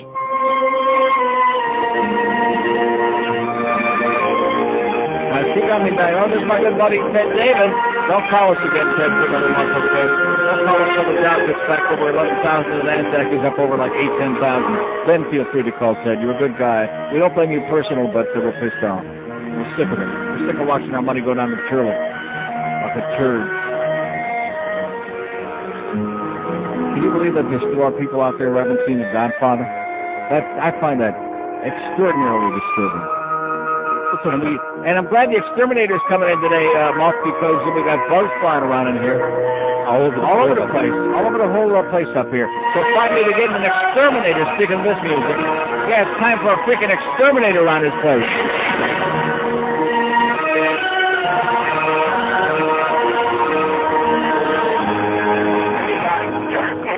What is it? Oh, sorry to step on. Somebody stepped on a bridge tender. Was that before or after his son got shot on the causeway? They shot Sonny on the causeway. He's dead.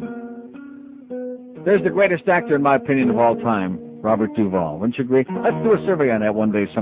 We did that music stuff. It was a lot of fun. Let's do that with actors and actresses in movies and frozen dinners, stuff like that. Yeah, let's. I like Stofers. I don't like Vic Stofer, though. Hank's right about Vic Stofer because he's an asshole. The voice of Gulfstream. Oh, and Gulfstream, after having that big weekend with the Florida Derby, and they handled $37 million statewide. They had those 2 record days, Saturday and Sunday, whatever, and they only have a few days left in the meeting before they close and go over to Hialeah, believe it or not. And so what did they do on yesterday to reward all of the hard-working tellers and people there? They laid a whole bunch of people off. Yeah, after they worked their asses off with all those old, crusty, nasty, miserable blue hairs all weekend long. I'll have $2 on the floor, and you know the ones I'm talking about. The ones that spread the racing form out over the goddamn in front of the teller there, with 15 people standing on line, desperately dancing from one door to the next, behind them, hoping, praying to get their goddamn bed in before the goddamn bell rings and the gate opens up, and they're off. Yeah. That's how they reward the people that work hard, because it turns out that these people now that bought Gulfstream, these people from Kentucky and Churchill Downs and, these are Goyim, come to find out that they're a bunch of assholes is what the deal is. Grave robbers. Scumbags. I just mentioned that in passing. It's 11:30 at 560 QAM. I know that the Lord even loves Neil Rogers. It's new and it's at Burger King. Godfather Trilogy action figures. They're fun for the whole family. Collect all 10 Knob action figures with each Whopper fries and super large drink. And that's a super large drink, no exception. Get Sonny in his favorite garbage can so you can beat the crap out of Carlo after he punches out Sonny's sister. Or get the bullet-riddled body of Sonny after he gets it at the Jersey toll booth. Wow, isn't that great? Impress all your friends with the Don himself. I'll make him an offer he can't refuse. So start organizing your neighborhood now and get the Godfather action figures. Remember, it's only business, and it's at Burger King. And you won't have to wait 45 minutes for it either. 11:34 at 560 WQM. Happy Tuesday to you. Yeah, today's a lot better than yesterday. Just a whole ambiance. You can feel it. That we're like, we've turned a corner, Yeah, you can smell it. Or maybe it was those things that were sitting out on the counter out there. Here's Fort Myers. Hello. Yes, I have, unfortunately, a true dog story. Oh. I hit a beautiful collie one time, slowed down. This dog was walking along the side of the road. He cuts in front of me very quickly. The man in back stops, watches the dog while I drive down to the owner's house on a long driveway. He's having breakfast. I tell him, I'm sorry, but I hit your dog. Well, how do you know whose dog it was? Well, I just thought it was this in front of this house. Yeah. So I go in there, and I says, a collie, it's a collie. Does it have a collar? I said, I have no idea. I'm too upset to even know. I go back out to the dog, and the fellow that was behind me, the dog's still alive. Oh. Barely. Oh. Well, by the time this owner gets out there in his car, the dog dies. Yeah. The owner gets out of the car, reaches behind the seat, and pulls out a shovel. He's ready to have a funeral. Then he says, oh, that's not my dog, that's the guy next door. Yeah. And this witness in back says, oh, is that the mayor's house? Or this guy was named Mayor. And this guy says, oh, yeah. And he looks at me and he says, I wouldn't tell the guy you hit his dog. He's a hothead. So anyway, I left the scene, the man who brought the shovel out. But here the guy was ready to just bury the animal. Well, what did you want him to do with it? Set it on fire. I would have thought he'd want to take it to the vet or something like that. Well, if it was dead, he was going to take it to the vet? Well, it wasn't dead at the time I told him about it. I said, the dog's alive and got to get him to the vet. Oh, I see. That's not what you just said, though. You said the dog was barely alive. It was dying over there. He was pretty badly injured. Yeah. But congratulations on 25 years of great Okay, program. thanks for whatever you did. Anybody know what he just said? No, something about a collie. So you people that want to joke about hitting dogs in the street, I got news for you, You'd be amazed how fast my car can move and what a good aim I am, too. Yeah. Like next time you're crossing Hallandale Beach Boulevard real slow with your walker, Morris. 567-0560, pound 560 on the AT&T and Verizon Wireless line. I can't wait. In fact, when the year 2025, let's see, how old will I be then? 24, I'll be 82. Oh, yeah. Got longevity going in my family. 82, that's nothing. So when I get to be 81, November of that year, 2024, November 5th of 2024, I'll put a big sign on the door wherever I'm living. Neil Rogers is here with like arrows and the whole deal. Old Neil. Remember young Neil, this will be old Neil. Yeah, just to make sure that his lawyer will come and get his $50,000 reward. And of course Morris by that time will be like, ashes, rotting, festering. Even the worms wouldn't touch him by that point. He'll be smiling from on high. Good. Hey, I'll wave to you. Hey, Morris, how's it going up there?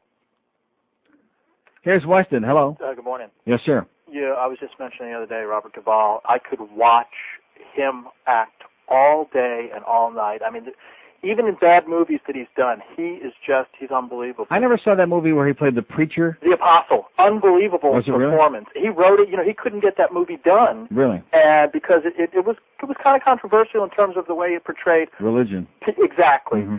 And the huckster nature of it, and he exposed the whole thing of it, but his acting in it was just absolutely unbelievable. That'd be a good poll question too. Who are the biggest hucksters, stockbrokers or religion peddlers? Well, speaking of that, I was wondering, was Mitch Hurst annoyed at you because he actually saying I need to make a living, quit ripping? No, he didn't say that, but I could tell on the side of his voice that he was really wounded and hurt and irritated. I mean, here we are, $450,000 in a hole later, give or take, whatever the hell it is at this point, and he acts like, geez, you're ripping me an ass. He didn't really say that, but I could tell. But that's see, here's the guy. He took a chance. That's right. He was told right up front, if he's going to take my money, I'm on the air. I'm one of those guys with a big mouth. That's right. If you do me a good job, I'll sing your praises from now till the end of time. But if you do a bad job, if things go south or whatever the hell happens, I'm going to rip you an ass. And I do. I've ripped him every single day, and deservedly so. I haven't said anything that's untrue. I've given my honest analyzation of what he's done, which so far I see nothing but disaster. Anybody who's been in professional sales knows that the prestige accounts are always wonderful to have because you can post your name on them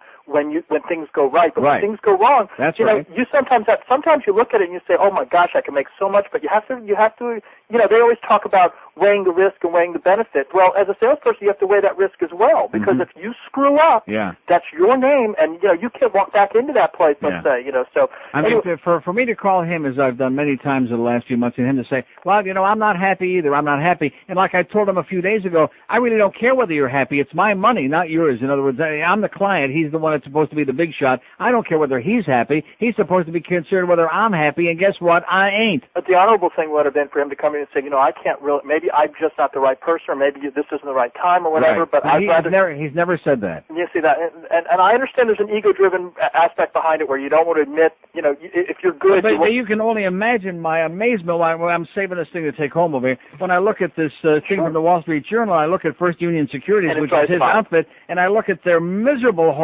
just grotesque performance compared to every single one of all these other people. Which means that he may be in a bad place, too, that people above him giving him leads... Nah, I don't think so. Okay, let's talk about plastics places. What about Parkland? Now, is it big enough? Parkland, yeah. Dick Riley lives there. How could that be plastic? I think Yahoo would be the word. No, I know other people that are there, and it's kind of like it's taken trying to take Coral Springs to even a more elite stature. So, I'm wondering if, and I don't know, you say it could be Yahoo, but again, if it's Rick Riley, let's face it. Yahoo. Okay. You'd never call him plastic. Redneck, Yahoo, right wing, but certainly not plastic. But Coral Springs, I got to be honest with you. Coral Springs, I don't like.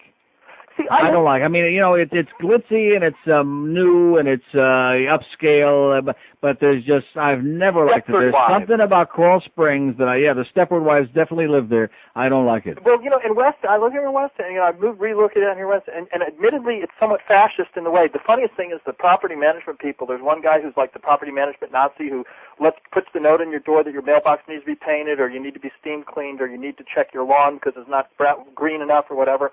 But he's got a absolutely 2-pack a day habitual smoking problem, okay? And now they're going with the outlaw of smoking out here, and I just see him whenever he gets outside of the confines of Weston, he's smoking them 3 at a time. Damn it! Yeah. You know, and so he's doing that. Oh, and there's a big election here in Weston today, and oh, that's right, the election today. Everybody go out there and vote, all 10 of you. You know, I'm glad you mentioned that because I keep forgetting to talk about this. The last several days, at least by me around Plantation, I see these silly people on street corners, and they've got the signs of the names of the candidates. And I've already turned up my voter registration card. I wouldn't waste my time anyway voting in, you know, plantation elections, local elections. But they're waving, and nobody is paying any attention to them. I mean, nobody. And I'm thinking to myself, what are you assholes doing out here on the street corner? And what do you think you're going to get out of it? Yeah. What kind of experience is this going to what provide are you? And they're waving, and they're all, and I'm thinking, you can tell nobody is paying the slightest bit of attention to them. Well, here in Weston, I was looking at all the names, and being Jewish myself, I was just saying, you know, it looks to me it's either 6 or half 7. We get one Jew or another, regardless of what's going on. So there you go. It's the same deal. So, good day. And good day. Your caller about Johnny Ola is wrong. Now, see, this faxer didn't understand what he was saying. He was played by Dominic Chianese, who also plays Uncle Junior in The Sopranos. That's what it says here. Why are you giving me a look? Because of what you said, the guy got the statement wrong. Yeah. No, he didn't say that the guy who just croaked played him. He said that was the character that Dominic was playing, Dominic Pavia. 5670560. Let's see. This story starts with my 30-year-old wife's partial disc removal. It was about 4 months after the operation. She found herself going about 15 to 20 miles an hour down our street on her way home. Just as she was about to pull in, a Rottweiler that was being chased by another dog ran from behind my parked Jeep. My wife braked quickly, yet still hit the dog. This is a dog that we like a lot, and it limped away, yelping. My wife got out to try and help it. After her walking it back to the neighbor's house, she was greeted at the door by the wife of the dog's owner. The look on the wife's face was classic. It read, "You hurt my dog." Everyone was upset. We had to run the dog to a vet that kept the dog for 3 days and charged $700. The good news is the dog is fine. Oh! Here's the problem. We split the bill, and as the weeks passed afterwards, we regretted doing so. We've learned our lesson. Dog owners who let their dogs run free are responsible for their dogs getting hit. And if someone doesn't care, don't be surprised when you're told your dog was hit and killed by a car. P.S. Thankfully, my wife's back was only sore for a few days from the sudden trauma, but the point is not only are they endangering their dog's life, they're endangering the lives of others as well. Sincerely, Cuban Rafter. How do you like that? Yeah, you people out there that are letting your dogs run loose, you're pissing off the rest of us, too. That I already had a horrible crap-ass day yesterday right up until that point about 5:45, but then having to see that nice little dog getting just creamed there on Sunrise Boulevard, just smashed to smithereens out there, made into roadkill. Turned my stomach, made me sick as crap. And then I had to see Fat Rich's pupik hanging out there. Between the two of them, put that together. And you have a real crappy day. Here's Hollywood. Hello. Yes, sir. What is it? Hello? Yeah, I need the phone. Are they still on there? That's good. Hello? Hello? Yes? I need the phone. What do you mean? I need the phone. What for? Well, what do you mean you need the phone? Phone call. Who, your phone call? Yeah, hang up, please. Well, who called us? Who's this? What do you mean, who's this? It's Neil Rogers on the radio. Oh, my son must have called you. I'm sorry. Well, and what's he doing? Did he Craig, where are you? Craig? Craig? Craig? Hello? Yeah, where is he? Now, hold on, sir. Find him for me. Oh, okay. Don't let him wimp out. He called me. No. Yeah, Craig? How have you been doing? I've been doing great. How about you? Good, I'm doing great. Do you know who I am? Craig? Craig? It's Neil Rogers. Yeah, go on. Come on, go on, Neil? Craig. Yes. Hey, how you doing? Okay. What happened? You just hung up the phone. Yeah, Craig just hung up the phone. Maybe he knows our program director, Muff. Something just happened there. Pussy. 5670560, pound 560 on the AT&T and Verizon wireless line. That'll teach you, Craig. Mom's out there in the back. She was nice and he was punk. How do you like that? She was very nice. She was very concerned about me. She actually knew who I was. All the old people know who I am. Uh-huh. Yeah. You go up to any old fart and say, you know, that Neil Rogers, and they'll say, he's an asshole. Right. But at least they know who I am anyway. Like Morris over there in Miami, who's been listening for 20 years. Zygazant Morris. Rest in peace. Oh, and the bad news is Sonny Rosenberg is still alive. They had a special meeting in Hallandale to see if he's really as much of an asshole as everybody thought he was, and they decided yes, but he's still alive. Sonny Rosenberg. You could be here, you come back 100 years from now, and you'd still have these same old farts running the joint. Same old Julio Crooks down there in Dade County, the same old Jews in Hallandale, same old routine. Mobile in Palm Beach, hello. Hey, Neil, how you doing? Okay. In terms of the ass munching, this is the Miami News Cafe. We've got Bill Kamal. 5670560, pound 560 on the AT&T and Verizon wireless line. Here's a mobile in Miramar. Hello. Well, hi, I'm Neil.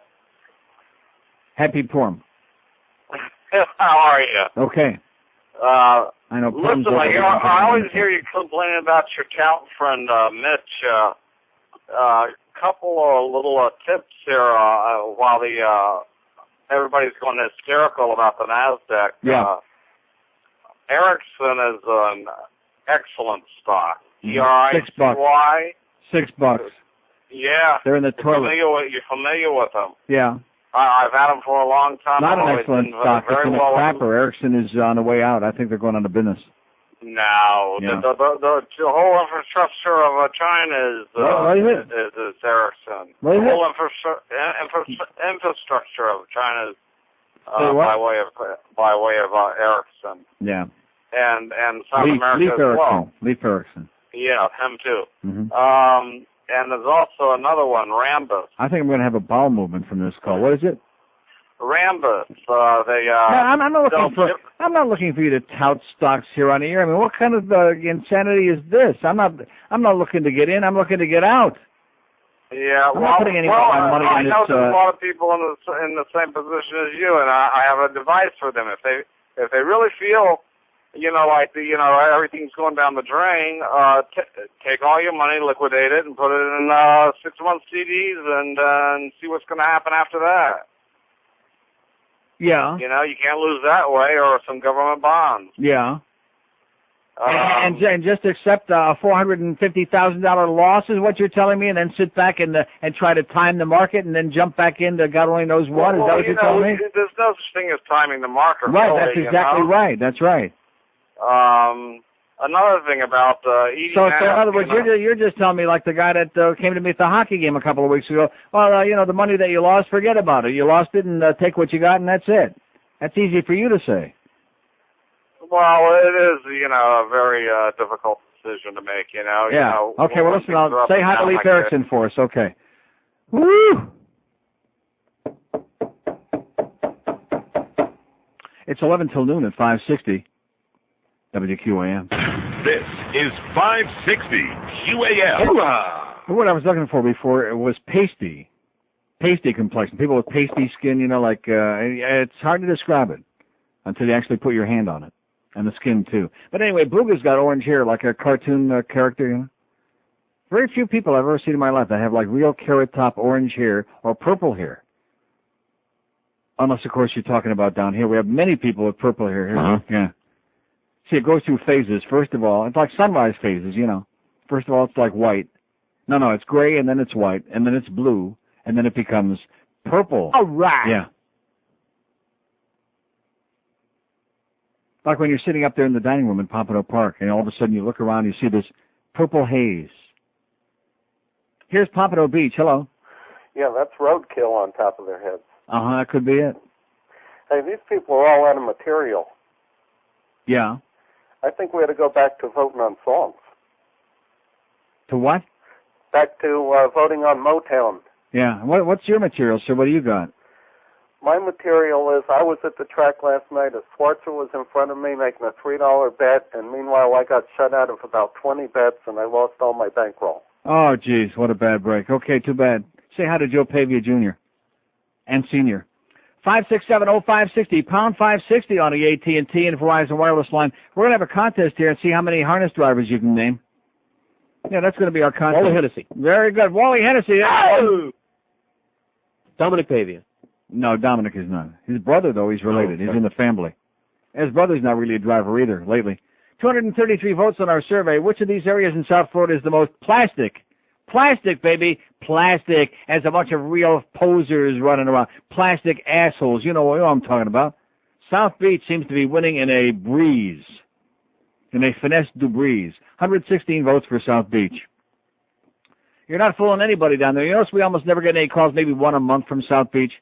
Oh, they're too busy. They don't have time for us. They're too busy doing drugs. Boca Raton, 84. Coral Gables, 14. Coral Springs, 13. Coconut Grove, 6. So, in other words, it's strictly, like I said, a two-horse race. How about Buddy Gilmore?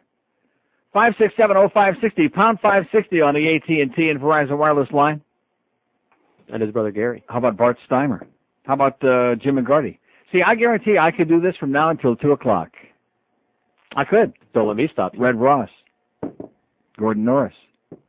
Charlie Norris. I could. Dave Pallone. I could name drivers that haven't been invented yet. Satch Warner and what is he talking? Who are these people? Who are they? Marty Cohen. Here's Baltimore. Hello. Hey, Nip. Yes, sir. Hey, yeah, I got a dog story for you. Actually, like my dog got hit like 2 months ago, right? And I took him to the You vet. hit a dog? No, my dog got hit. Oh, your dog got hit, yeah.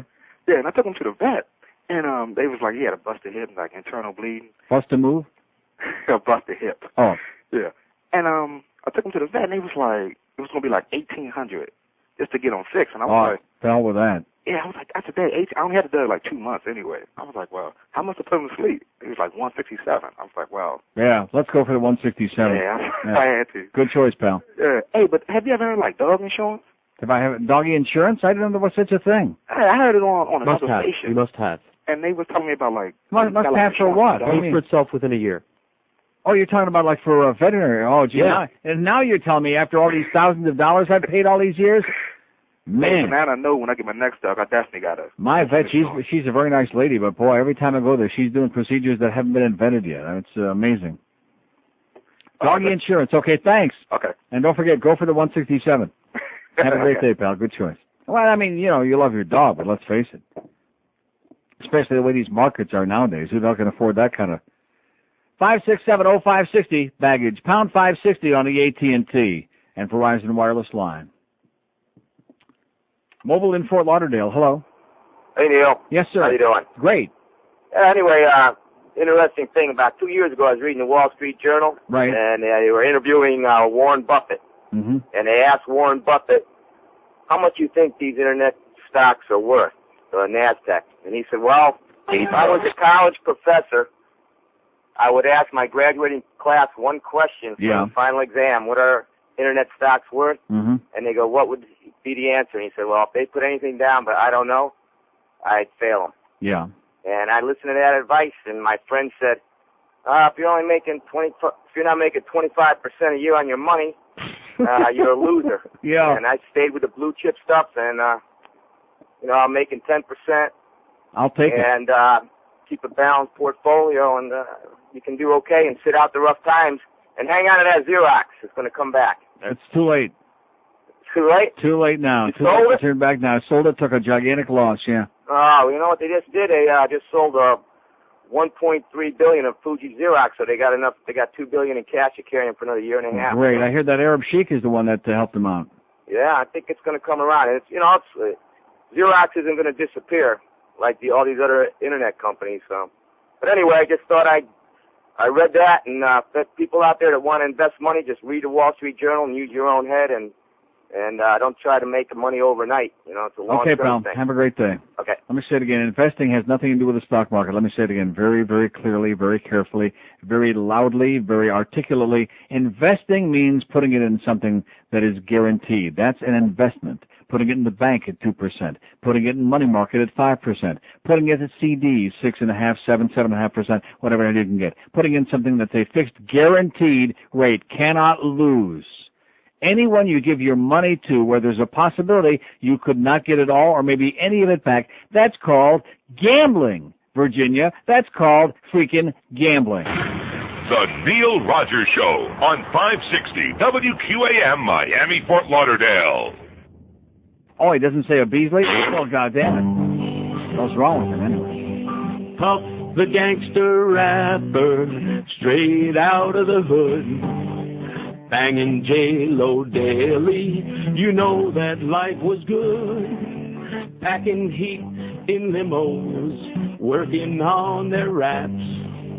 Everyone was living large till someone busted caps. Oh, homie lay there bleeding, took one in the spleen. Puffy told the driver, it's your gun they done seen. Puff, you made the headlines, the front page of the Post. Tupac and Biggie would be there if they were not ghosts.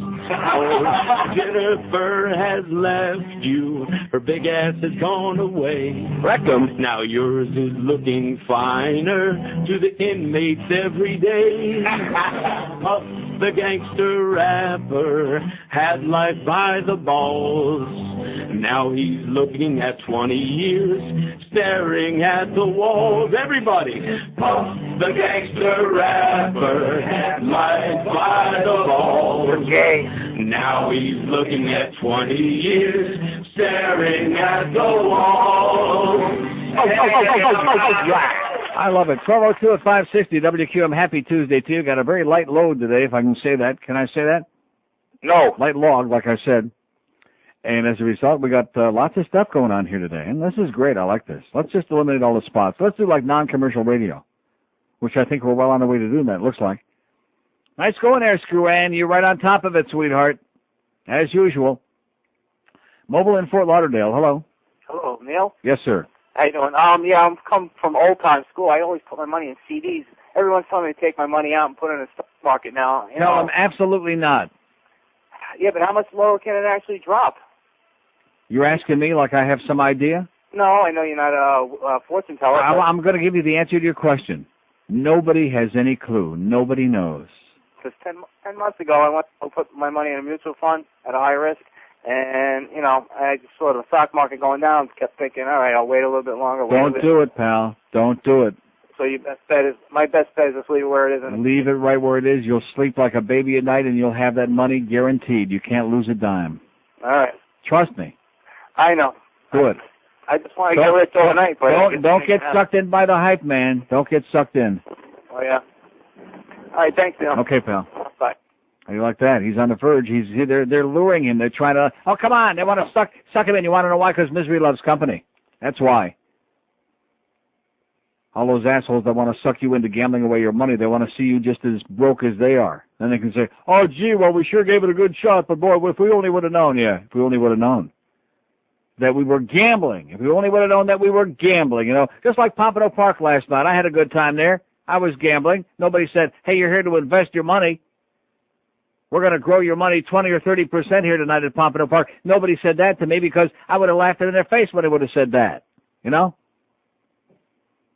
If I would have made a bet on Donald Brainerd there last night, he would have said, hey, bet on me and I'll increase your money by 40%. I would have laughed my ass off. I would have said, Donald, you couldn't win a one-horse race.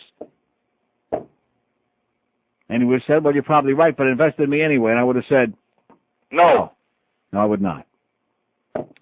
567-0560, pound 560 on the AT&T. And how about Nikki Bridges?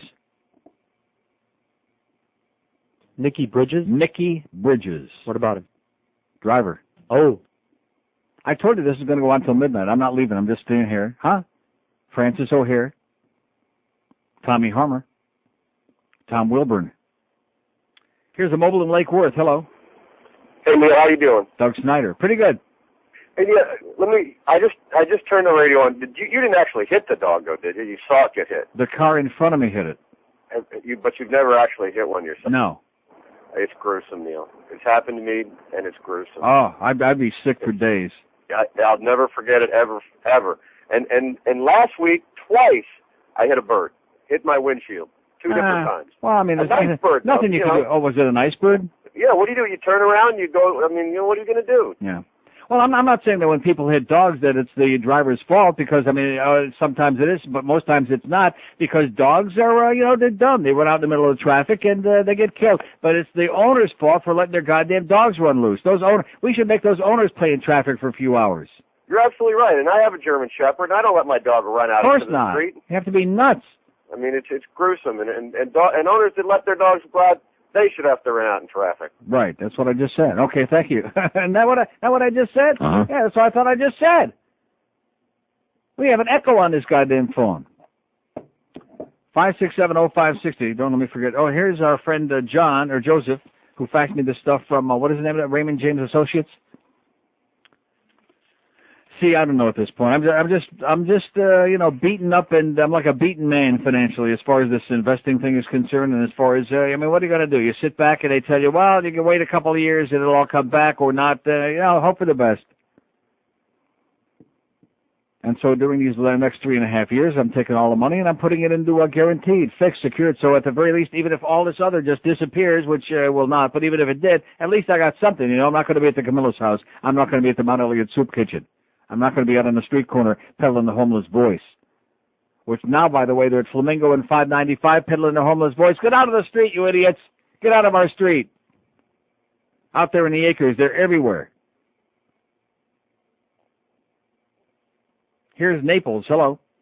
Neil? Yes, sir. How are you? Great. Okay. I would have called you from Kathmandu, but I think it was like $5 or $6 a minute, so I can call you from there. But I purchased... Did he say Kathmandu? Oh, I'm sorry, that's another Kathmandu. Uh-huh. I purchased AOL at 92 and Amazon.com at 107, and everyone told me just to hold it. Uh-huh. Because it's going to go back up.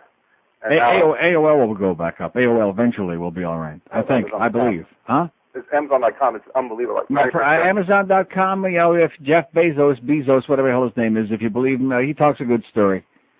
True. I got a little kitty cat story. My parents had a cat for like 15 years, and my sister was backing out and ran over it. All right. But didn't quite kill the kitty cat. Oh, no. So it was flopping around like a fish. Oh. And we didn't have a gun around the house. Ah. So I had to kill the cat myself. Well, how'd you do that? Oh, please. It's right in the middle of lunch hour now. Do we want to talk about this on the air? How this guy killed a cat? Do you want to know? Or? Sure. Please. This is like therapy, I guess. I actually strangled the kitty cat. You strangled it? Yeah. You strangled a pussy? That's right. Oh, boy. I mean, How long did it take? Good question. Maybe a minute or so. Well, that's not too bad. I thought you were going to say like half an hour. Hopefully the cat was dead when I buried it, so. Yeah. Let's hope so. Thanks for the good news. Okay. Okay, have a great day. Bye-bye. Now I feel better. Now, come on, you don't really want to see a little kitty cat dead, do you? Come on, that's terrible. That whole thing with cats, I don't get it. Cats are for old ladies. Okay? If you're an old lady and you want a cat for like a companion, that's fine. I can understand that. I will not chastise you for it. That's great. Although a little dog would be nice. Although a dog requires a lot more work. Cats are like independent. You put the litter box out there if you don't care that it stinks up your whole apartment or whatever. But cats are, relatively self-sufficient. They got bad diarrhea in the litter box. If they puke their guts out, in the litter box. But anybody besides old ladies who has a cat, I have to raise like all my eyebrows when I hear about that, because I wonder about people like that. I wonder if Muff has a cat. You think? You think Muff has a kitty cat? 9 minutes after noon at 560 WQAM. I think we already know the answer to that, don't we? Oh, God. See, you started this. You started. Don't know what you're talking about. Yeah, you started this whole muff business. Is what we only you have started. your word for that. Don't hate you. Yeah. Terrible. Here's a mobile in Coral Springs. Hello. Neil, great show. Yes, sir. Yes, it is. Heard a major merger rumor with Xerox this morning. Yeah. Xerox with Wurlitzer. Yeah. They're going to create an organ copier. Uh-huh. But maybe they can help you out. Obviously, you need it. Pretty bad material. I think the other guy was right. Yeah, that talked about doing the music stuff again. I think you're right, sir. They're out of material. We're pretty weak. 5670560, pound 560 on the AT&T and Verizon wireless line. Attention, we don't have that in there, do we? That Morton Downey Jr. bit? Which one? Which CD? What do you mean, which one? The one that's on one of our best of CDs. What's it sound like? Sounds like some little kid screaming in your Oh, that's right. Young Mort Downey or something like that. Is that what it is? I'll find something like that. Morton Downey Jr. is dead. Boy! Where'd you find that out? A couple callers. Oh, boy. Probably all that smoking didn't help, you know? Oh, see those people in Weston, they may have the right idea. No smoking, no cigarettes. Probably God punishing him for all those real estate scams that he pulled. No, I think probably for all those bad TV shows. That could be it. You didn't like that show? Wasn't he down here? He was down here, I thought, Morton Downey Jr., trying to recreate, reinvent something, yeah. Trying to become another Jackie Mason, old. Well, he did. But anyway, Morton Downey Jr. is dead, so that's either good news or bad news, whether you liked him or not, or maybe indifferent news, depending on whether you didn't even know who the hell he was, which is possible. 16,000 open lines on the board here, and we're having ourselves a pretty damn good day today, considering 5670560. Pound 560 on the AT&T and Verizon wireless line. The out-of-town line is open now that we're off the air this hour in Fort Myers. Maybe it's people from some like real place can call in on that thing. 877-785-6345. North Miami, hello. Hey, Neil. Yes, sir. Yeah, he was down here for a while. Yeah. All the crap finds its way down here eventually. Uh-huh. Anyway, we got here. You were mentioning the other day North Miami Beach and how it's changed for the worse. Remember? Yeah. You know, and change for the worst. Jesus God, it's the end of the world. The end of the world, right? I'm stuck here working here all the time, right?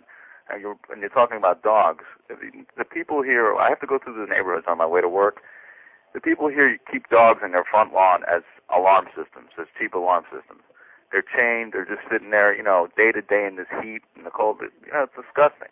I can't tell you how many dogs I've rescued from the street that have just, that escaped with gnawed-off ropes and collars,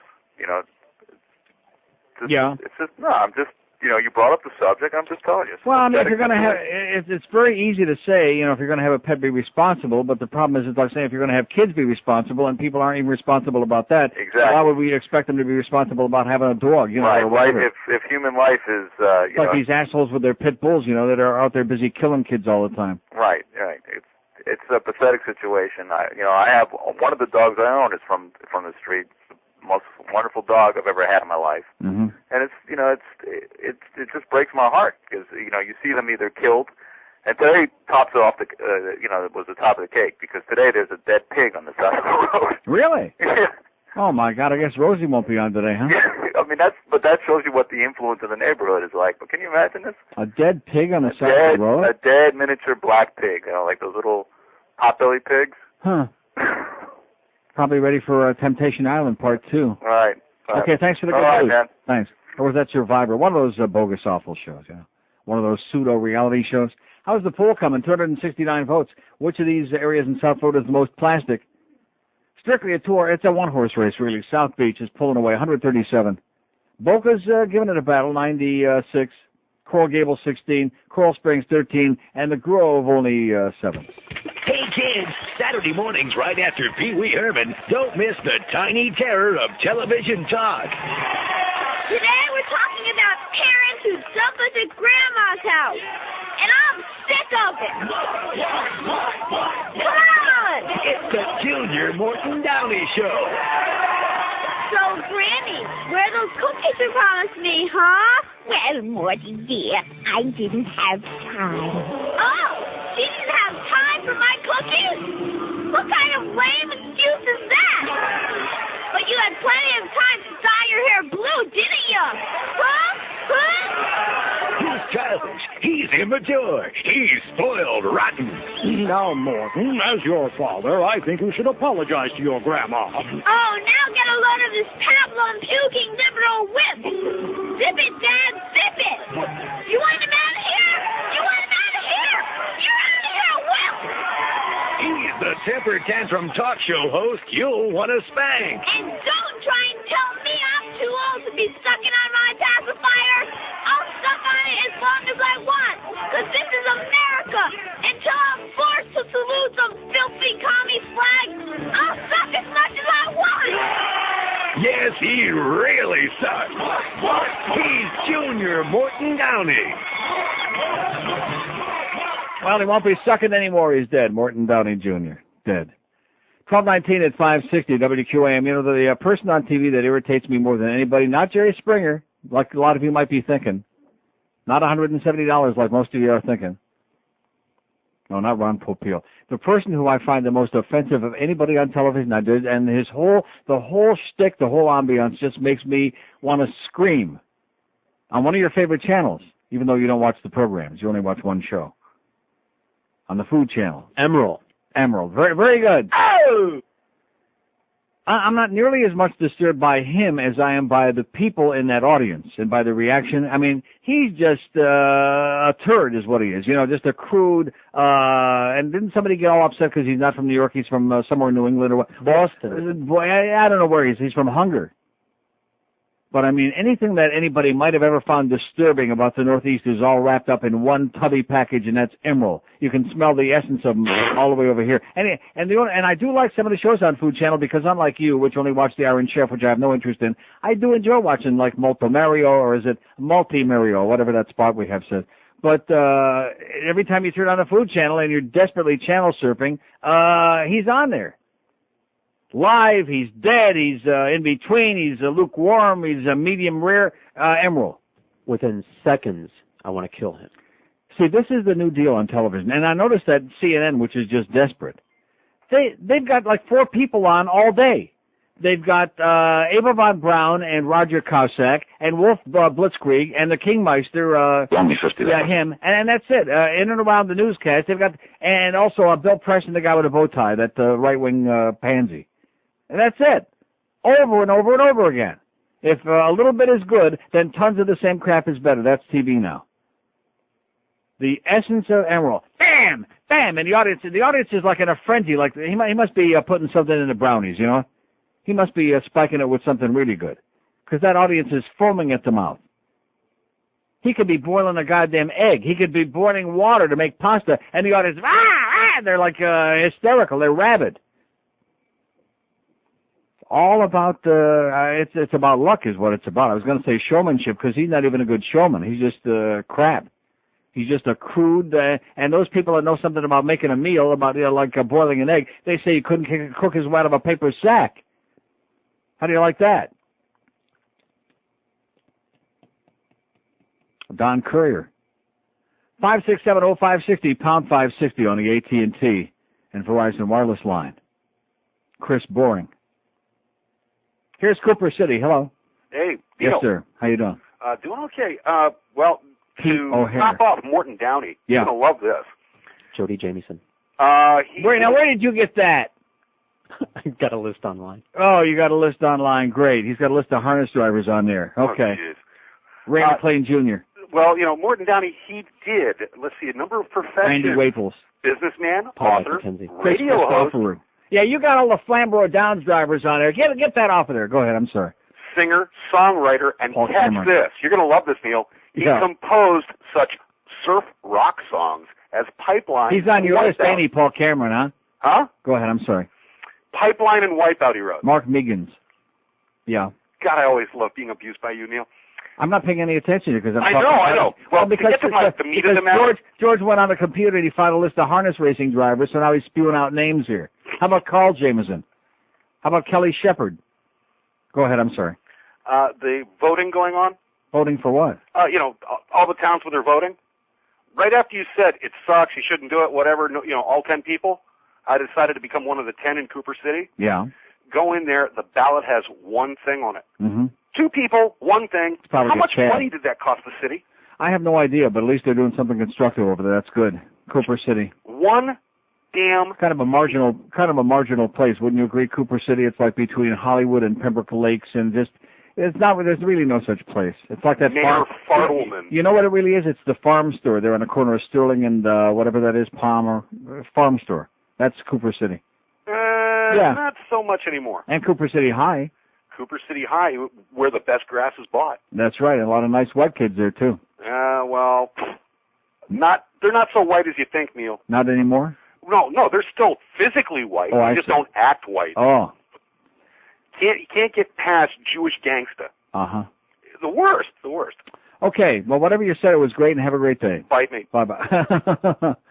So now you've got this list. What is this? It's the USTA top 20 drivers by wins as of 3/13/01. Jody Jameson is on that list?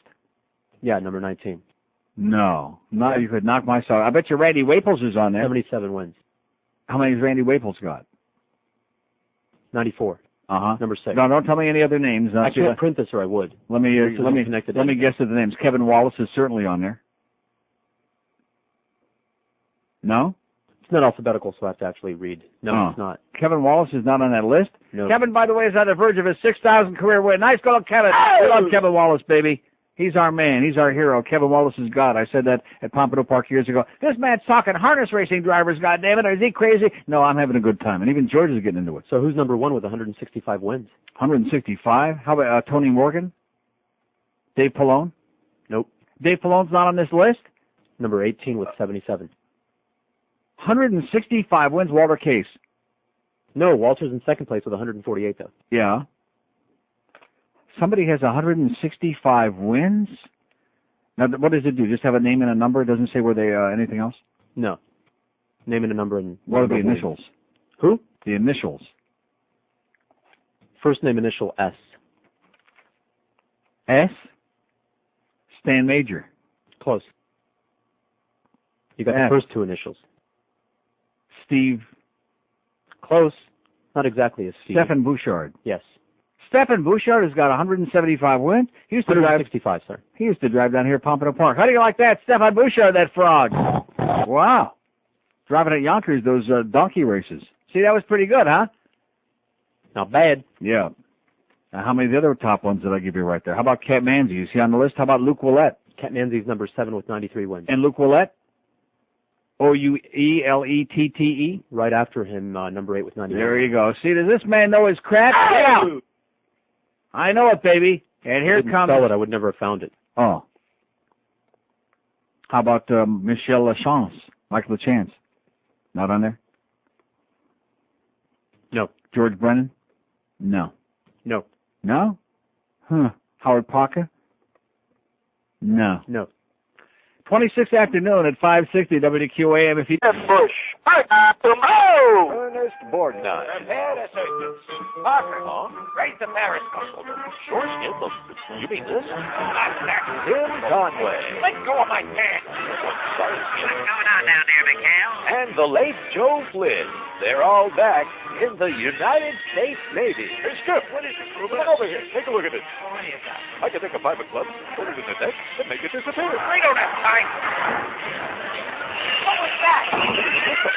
Everybody on deck. Holy cow.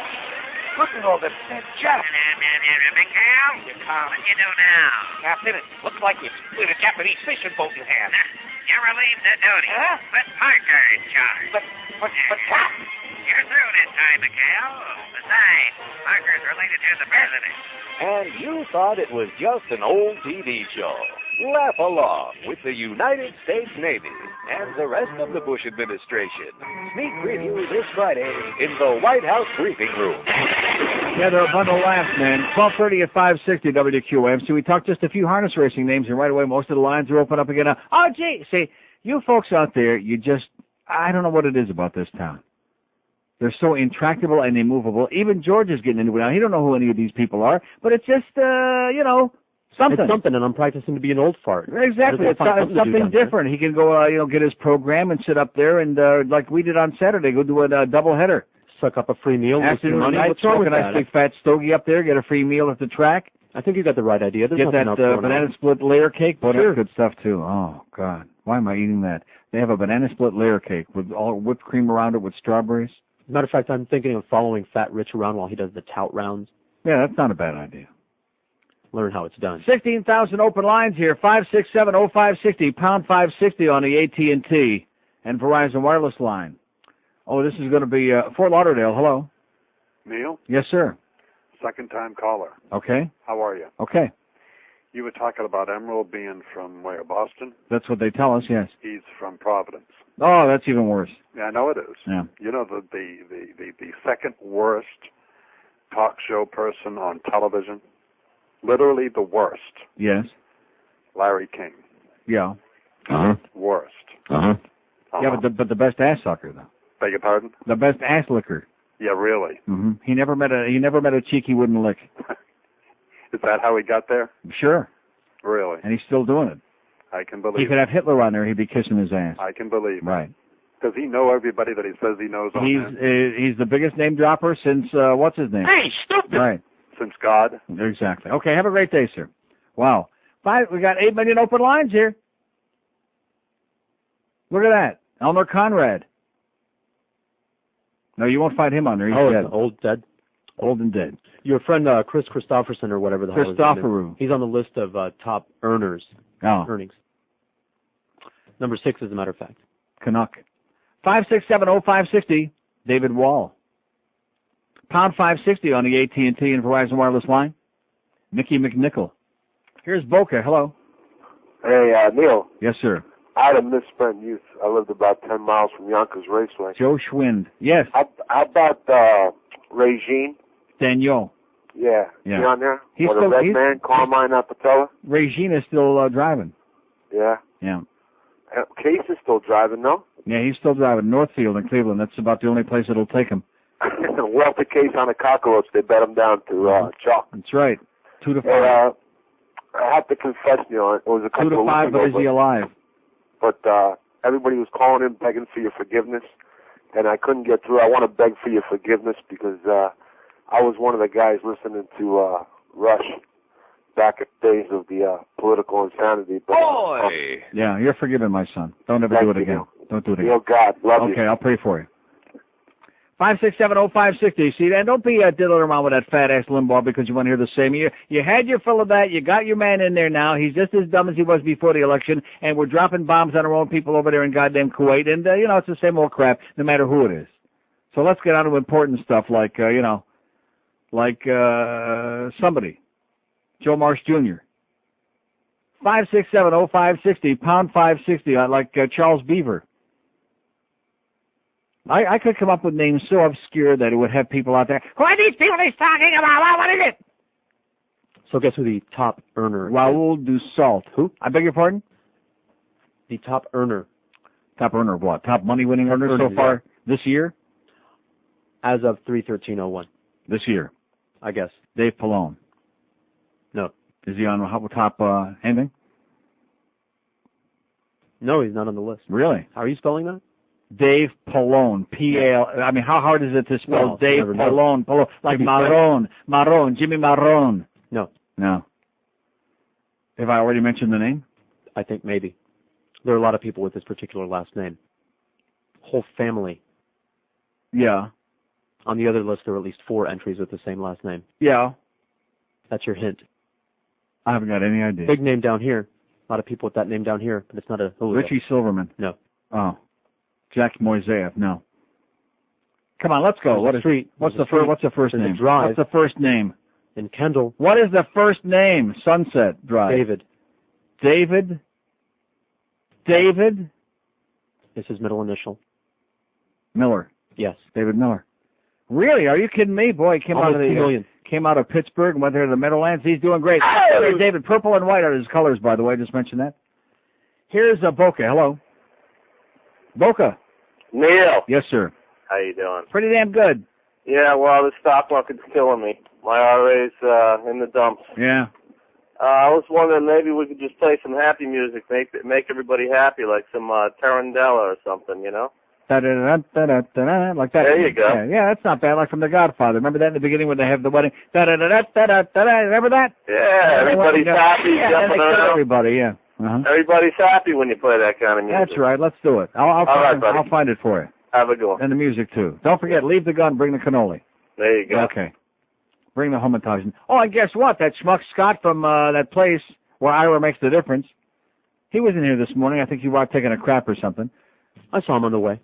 He was in here and talking about, oh, gee, buddy, you mentioned my name about the homitage. Did he bring us any homitage? No. And I did get your message about the bakery up there. We should thank them, but yeah. What was the name of it?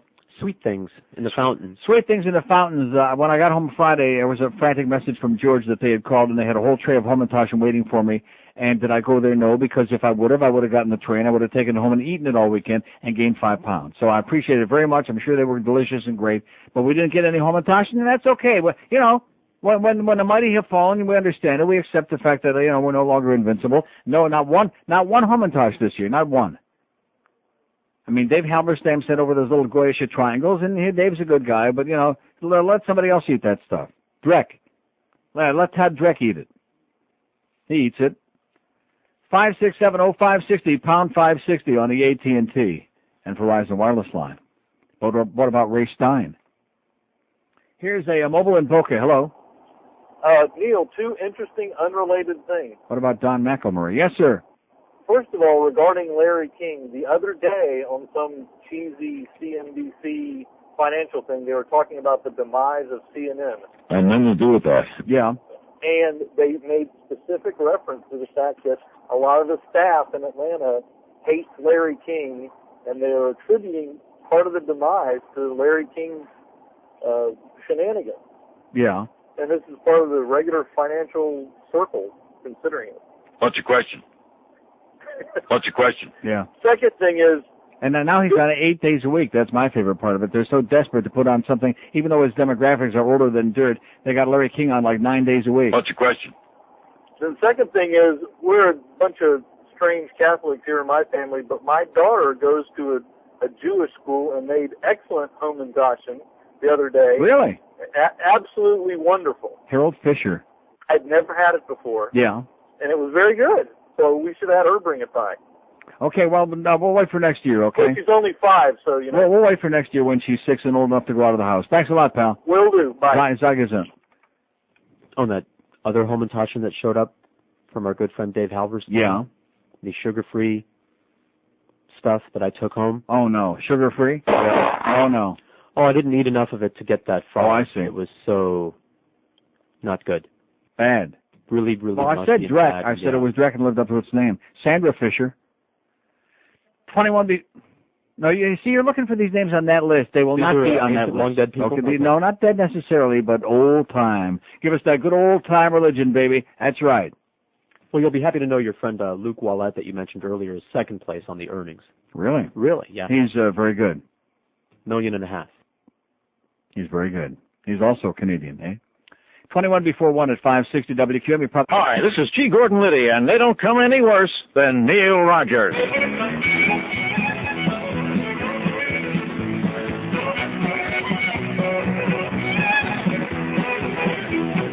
Riding along to the Gay Square dance, got a great big zipper in the back of my pants. Get off the horse at the old barn door, got my saddle turned around, I'm a-riding on the horn. Look inside, folks are dancing all around. There goes Johnny in his mother's nightgown. All the man left and all the man right. All the man needs is a pillow to fight.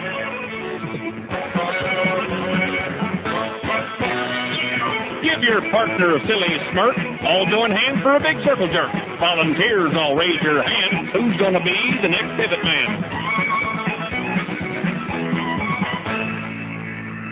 Invite your partner home for a drink, lick your lips, and give him a wink with a great big smile and a great big nod. Let him know your gerbil's declawed. All right. 17 to 1 at 560 WQM. We got Hank Goldberg coming up from Fort Lauderdale Stadium today. The Marlins. Remember the Marlins? They're going to be yeah. Who? Yeah, exactly. What race are they driving in? 5670560, pound 560 on the AT&T and Verizon wireless line. Nick Salvi. Okay, here's a mobile in Boca. Hello. Neil, God. Yes, sir. How are you? Pretty good. A couple of things. One, as far as your Nick poll, Salvi once drove a horse at Pompano Park called the Consigliere. Yes, sir. I'm sorry. Go ahead. the most plastic effing place in the world is Boca. Well, it's not doing. It's in second place, but it's not catching up with South Beach. South Beach seems to be in the league by itself.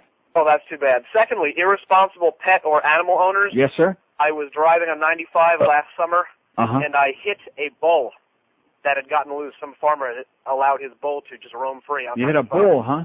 Yes. Wow. Actually destroyed the van. It was pretty bad. And what happened to the bull? Oh, I killed it. Really? Yes. Huh. Knocked it like 100 feet into the median. It was great. Wow. I just didn't get to keep the steak, unfortunately. That must have been a hell of a collision, huh? Yeah, it was. Wasn't pretty. Third thing, did the Panthers pick up Valerie Burry yet? Haven't heard one word about anything. Ridiculous. At least my Devils go out and get a good goaltender. No, they did not.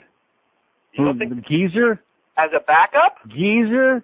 He is fine as a backup. Geezer for the playoffs? Man, you're thinking of that 1 year. You're forgetting about it. As a backup, he's yeah, you're right. He's better than Chris Terreri. You're right. Right. And by the way, if Ken Malden's listening, it's Terreri, not Terreri. Come on, Ken. Have a great day, pal. Good luck to you. Thanks. Okay, you'll need it. And they got a nice team. 5670560. No, we've heard nothing about. We got the trading deadline. You would think, of course, that our sports people would be running here, since this is the hockey maven here sitting in here, the hockey harness racing and homo maven sitting here, the 3H club, that they'd be running here. What's ESPN? I know what the numbers are. 206, 207 is ESPN News. I guess I'll have to put it on there. They'll have the stuff go run on there, because there's certainly going to be some deals today. Eric's over there in St. Louis sticking his nose in there. Well, you know. He makes me sick, Big Eric. Yeah, well, maybe I'll play there. Maybe I won't. Maybe Daddy will say it's okay. Maybe I'll get another headache. And go away, Eric. Just don't go to Toronto, eh? Just don't go home, baby. Stay out of there. We got him watching there at the customs just to make sure that you can't get in. 5670560, pound 560 on the AT&T and Verizon wireless line. Here's Hollywood. Hello. Yeah, I think the Panthers just signed Patsy Rapone. Yeah, there you go. Patsy Rapone. Hey, Neil. Wow, how about Lou Rapone? Yeah, his dad. Patsy Rapone drove at Pompano Park. Do you remember a Jewish kid who used to drive down here? I don't know what happened to him. His name was Hyman Becker. Sure. He was from New England. Is he still around? I don't know. He used to wear black and white. No, wait a minute. He wasn't. I'm thinking of Beckwith. You know the Beckwith drivers from New England? I know Becker, but I do remember the name. Hyman, he used to wear black and white. He used to have two big Jewish stars on each side of his helmet. Boy! I just wonder what he happened. was no Satch Warner, I'll tell you that. Yeah. How about Herman Halkema? Oh, Herman Hilkema. Very good. Yeah. And Billy Rieger. And Cecil Champion. All right, now we're cooking. Now we're talking Meadows. We're talking Pittsburgh. Yes, sir. Okay. Thanks, Neil. Watch out for Dave Pallone, baby. And Dean Zames. Watch out for Greg Wright Jr. And Tommy Buter. And Brian Sears. Say goodbye. 5670560, pound 560. See, you know what? This is so great because there are like maybe 5 of us down here that really know anything about it, you know? And then there's Wally Hennessy who thinks he knows something about it. Hey, Wally, you're dangerous, baby. See, one thing about Wally, he's always dangerous. He's dangerous when he wants to be, and he's dangerous when he doesn't want to be. You know what I'm saying? 5670560, pound 560 on the AT&T and Verizon wireless line. How's it going, eh, Wally? You old douchebag? Mobile in Jupiter, hello. Hey, Neil. How you doing? Been in the North Miami fire station for 19 years. My best friend that was there when I got there turned me on to you, and we've been listening to you since then. All right. Congratulations. Thank you. I hope I'm out of town before you leave. Me too. Hey, at any rate, speaking of Larry, I'm whipping around the channels last night. $50. Going into the 10 o'clock hour. Right, whose ass was he sucking last night? Well, I didn't watch the show. I went to CNN about 30 seconds before Larry went off. Mm-hmm. And he is touting, get on the internet and vote for how you feel about his show. Really? Yeah, and when you mentioned, the only reason I called was because the other guy was talking about how bad it was and CNN was going down the tubes. Uh-huh. He was touting to get on the internet and vote on what you think of his show.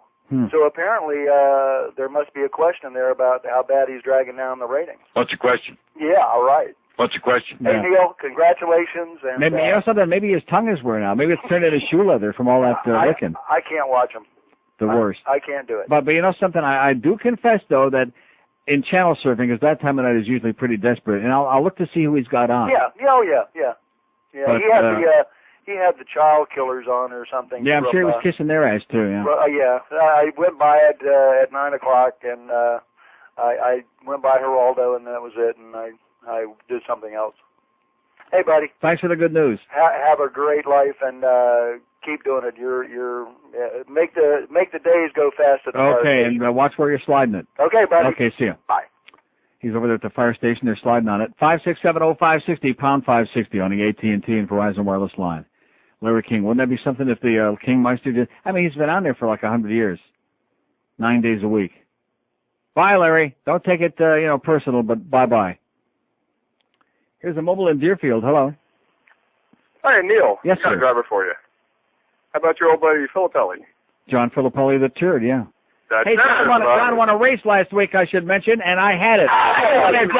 Yeah. All right. Poor John. Okay, thank you. Nice going there, John. Hang in there. Look at this. We call them triple sticks. We got 8 million open lines on here now. I wonder why that is, George. You know something? I don't care. I'm having a great time. I love it. These people are... You're too narrow in your scope, okay? Go wash your mouth out. You're too narrow in your scope. I'm sick of this crap. All these... no matter what it is. Like yesterday, the first caller mentioned something about the Panthers, and that was it. The caller mentioned it. And right away, quit talking about hockey. And then you got that guy with that boring voice. This is the Neil Rogers Show where we talk about hockey. That guy who's like, every day with the same thing. If anybody even drops a puck in his front yard. What is with you people, okay? You got to be more than just one-dimensional and screaming about people that won't speak English. So they won't speak English. Now what? Now what's after that, Reminds me of the day that I had been on vacation this a couple of years ago, and I come back. Oh, wait a minute. Lightning Trade defenseman Craig Miller. That's who? No, nobody ever heard of these people. I want to hear a trade that's nothing going on. So anyway, you had done your usual swing club crap while I was on vacation. I come back and some punk calls up. Oh, put George back on the air. We want to find out if he and Crystal ever did anything. And you said no, we haven't done anything yet. And now what? You know what I'm saying? And now what? Oh, George said they haven't done anything. Oh, okay. Yeah, now what? Now what, punk? You know what I'm saying? And for what it's worth, we still haven't. Yeah, they still haven't. So now what, punk? Man. 5670560, pound 560 on the AT&T and Verizon wireless line. Malcolm Phillips. Here's a mobile in Hallandale. Hello. Hey, son, we got to get Sonny out of Hallandale. Today's the big election, Neil. The big erection? I don't think you'll be having no big erection today. Good luck to you. Old fart. 5670560, pound 560 on the AT&T. Howard Niles. Here's a mobile in Fort Lauderdale. Hello. Hello. Yes, sir. Two of your favorite drivers. Willard Niles. What is it? Who's your two favorite drivers from Poplar Park of all time? Of all time? I'll tell you who they are. Leon Cable and Kelly Shepard. Yeah, there you go. Good Quinella. Good choice. I think Buddy Gilmore was the best. The best of all time? Yeah. Uh-huh. Well, somebody beat it into him anyway. My favorite was in upstate New York when Buddy Gilmore and Levi Harner and Eldon Harner and George Gilmore all used to be in the same race, and he was Levi Harner's son-in-law. That was always good. Yeah. In fact, that's the theme song. That's the theme song at Dover Downs. You notice it's a family affair. Yeah. Yeah. Okay. Have a great day, sir. And I've left him in the dust. Dover Downs. It's a family affair. Rhymes with Francis O'Hare. Hey, how about that O'Hare horse the other night there, Pavia? Come on, Joe. Get into the race. 5670560, pound 560 on the AT&T. How about Jerry Bookmeyer, huh? Yeah. That was a real piece of work. Here's Sunrise. Hello. See, now those people crumble. Your people, they crumble on this because they don't know from that. They know bullfighting. They know the bull part. The bullschmidt. But this, I mean, they just, they didn't even know where to tie the goddamn wagon. Maybe they're, Remember, they're not mine. They're yours. They're your faggots. They're yours. People. No, they're Cuban faggots. Maricones, bugarrones. You don't know they're Cubans. They might be Nicaraguan. No, they're not. They're your people. I know which one that was. It's cute. Here's a mobile in Kendall. Hello. Hey, Neil. How you Yes, doing? sir. Okay. Happy belated 25th. Thank you. I'm here to defend cats as pets. I never had one until about 2 years ago. I was a total dog person until 2 years ago. Yeah. And I took a cat home from an animal clinic that I worked at. He was a blood donor there. Uh-huh. And he's the best cat or the best pet that I've ever had. Seriously, he doesn't knock things over. He's not, you can go away for a couple days. You don't have to worry about anything. Yeah. And what do you do? When you call him, does he come over and say hi? Absolutely. You know what? He knows his name. Really? He comes when he calls. He's got a couple tricks, believe it or not, that he does. He sits. No BS, No Schmidt, yeah. No Schmidt. And, so until you give him a chance, you won't know.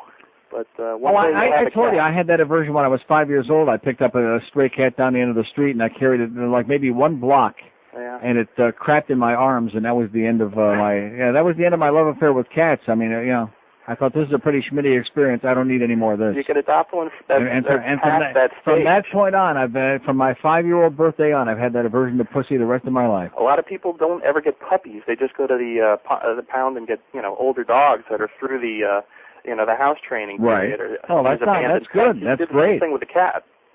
Yeah. But anyway, cat. Just wanted to let you know. He's seriously, cats can be cool pets. Okay, I believe you. Have a great day. Okay, and watch out for that microwave. Okay. Okay, see. Oh, they're really good in the microwave, cats, And their tail, unlike a dog's tail, which is a little more solid, cat's tail is I can just see that thing in the microwave, lighting up like a Hanukkah bush. Yeah. 5670560. Pound 560 on the 8. Old ladies, I'm sorry, you old ladies out there with your cats. I know they're getting all upset. And my friend Sean's got a bunch of cats. I'm starting to get worried. 5670560, pound 560 on the AT&T and Verizon line. I'm giving those numbers a lot because I realize we've been talking about some very obscure crap, and people get upset about that. Hey, I got news for you, man. Randy Waples, there's the man up there in the, whatever they call that, the OJC, the Ontario Jockey Club, whatever that is. There's the driver, that guy. The old man, he was good, but Randy, and how about Keith Waples? Huh? Come on, let's go way back there. Yeah. Bob Bomar. I'm going to start giving the old Batavia Raceway and Buffalo Raceway names out, yeah. Dave Vance in your pants. Here's a mobile implantation. Hello. Hi, Uncle Neil. How are you? Pretty good. I hate cats, too. Good. Just want to let you know one of your fellow broadcasters passed away, Morton Downey Jr. Yeah, we already had that on about 45 minutes ago, sir. Oh, sorry about that. And he's not one of my fellow broadcasters. I mean, if you want to call him a broadcaster, he was a pitchman, a huckster, a whatever he was. Kind of junk TV. Yeah. Well, listen, thanks for making me smile all day. Okay, have a great day, sir, and say hi to Mort. Mort Downey Jr. Won't be seeing him no more. He's pushing up daisies now. Yeah, didn't he have? He did have lung cancer, I believe. He was a heavy. Yes, he did. He was a chain smoker. That was the best thing one could say about him. So there's a message for all you kids out there. Don't be smoking no chains, baby, because you'll wind up dead someday. Of course, even if you don't smoke them, you'll wind up dead anyway. See, that's the way it works, See, this is the best they can do, the lightning trade somebody I never heard of to the Ottawa Senators for somebody else I never heard of, and that's it? That's the big news in the National Hockey League? That's the big goddamn trade deadline news there on ESPN News? Florida signs running back Lawrence Phillips. Wait a minute. So help me God, I just said it. It said Florida signs running back Lawrence Phillips. I want to kill myself. 12:57 at 560 WQM. The weather. It's not just the 1 to 2 hour. It's a phenomenon. New on PBS from the creators of Temptation Island. It's No Temptation Island. Here I am. Bring on the babes. Wait a minute. That's Rosie O'Donnell. Is this some kind of a cruel joke? You just call me Bone Deer, idiot, or anything you want. You are a total idiot! Oh, no. What's wrong with you? It's my ex-wife. No Temptation Island. No, please. You've got a problem, young man. Somebody just shoot me. On PBS. 1 o'clock at 560 WQM. Happy Tuesday to you. Boy, this sure a lot better day than yesterday. Uh-huh. How's that market coming? No sense in watching this ESPN news stuff. They got no information. They suck. Let's see, 355 looks like CNBC to me here on the DirecTV, 31.78. NASDAQ's up about 32 points. Not spectacular, not going to make a big comeback today, but a little something, We got 3 hours to go. Just hang on to a little something. I always try it. Dow is down 81, but, that'll teach you to be buying that GE stuff. And you notice the people on CNBC are having a schmidt, they're having a hemorrhage over the fact that GE took that gigantic dump, and lost like $75 trillion in value in one day yesterday. Too bad. That's your parent company. Too bad. You guys are going to shut your ass down, yeah. GE, they had a better idea. Ronald Reagan knew what it was, but he forgot it. They keep going and ask him, hey, Ronnie, what was that better idea? Yeah. Poor Ronnie. Here's a lady in Hialeah. Hello. Hi, Neil. Yes, ma'am. I love you to pieces, but today I'm in the role of defender. I was so glad to hear that gentleman call about the cats. Oh, not defender of cats. Oh, absolutely. Of pretty cats? Oh, no. Yes, we've had dogs and cats all our life, and I think that men like dogs mostly because they're slavish. Because what? Dogs are slavish. Well, what does that mean? They're slavish because they're friendly and they're obedient and they're not arrogant and independent and obnoxious like cats? Well, cats, I think it takes a man with a lot more self-control, and he doesn't need that kind of slavishness in his life. Doesn't need any attention. I don't know what that means, slavishness. I have two dogs. I've had them since they were 8 weeks old, and they're not slaves. When you come to the door, do they run over there and... They bark and scream because they're happy to see me, yeah. Well, cats don't do that. Well, because cats don't give a crap about you. That's right. That's not true. It is true. It's not true. They couldn't care less about you. As long as there's somebody there to do whatever the hell they need to feed them, they couldn't care if you're here or gone. Let me tell you. A dog is affectionate. A dog loves you. A dog is your best. In fact, I was going to write a book. It's going to be called My Best Friends Have Four Legs. Sounds like a winner. Yeah. But let me tell you. Isn't that a great name for a book? Yes. My husband had never had cats in his life, and we brought a cat in after we got married. Yeah. And he was quite ill one day, and he really didn't have much use for the cats. I pretty much took care of him. You're probably allergic to cats. No. Oh. And we only had one cat at the time, and this cat came up and just laid her head on him, and he said, it's like she knows. And she would not leave him. She knows what? She knows that he was sick. Well, let me ask you this. Do you know that certain dogs, especially little dogs, do you know that they have healing power in their tongues? Do you know that if you have a cut on your foot or on your hand, that little dog will, like, lick it? If there's, like, any little area where you have, like, a nick. Huh? I'm not familiar with Right, he has antiseptic in his saliva, and he will lick it and heal it. I have a healing dog. Oh, so they're useful, too. Yeah. Cat saliva. Well, is there something wrong with that? No. I've always had, like, German Shepherds and St. Bernards. See, in fact, I'm glad you used that word, because useful, as a dog is useful and a cat is useless. And that's the distinction. No, cats are affectionate. Well, they are? Yes, they are. I mean, rubbing up against your leg is not my idea of affection, unless Miguel came in here and did it. I mean, I don't get that. When we call them, they know their names, and they come over, and sometimes they don't feel like being petted, and they let you know. By what? Like they just ignore you. Yeah, like they could take their claws and like that. Well, only if you tease them to the point. Oh. But normally they don't scratch or anything unless you do something like pick them up upside down and do something rotten. Although I always thought that would have been a good idea to have a cat that wasn't declawed, to kind of like keep my little dog in line over the years. That would have been a good idea. Straighten his ass out in a hurry. Probably would have too. Yeah. Okay, well, listen, I'm glad you're happy with your cats, and I'm very happy with my dogs, and life goes on. Okay, thanks. I also want to defend Irish. And if I had a chance to run over a cat, believe me, I got a very fast please. Corvette. I'm sorry. Please. I want to defend Irishmen also. Oh. Because you took a couple shots at them. Uh-huh. Irishmen are really nice guys. I've never dated anyone who was not Irish. But pasty, though. Well, my husband's not. He's Irish. He's not pasty? No, he's not. Oh, well, thank God for that. How can she compare if she's never dated anything but?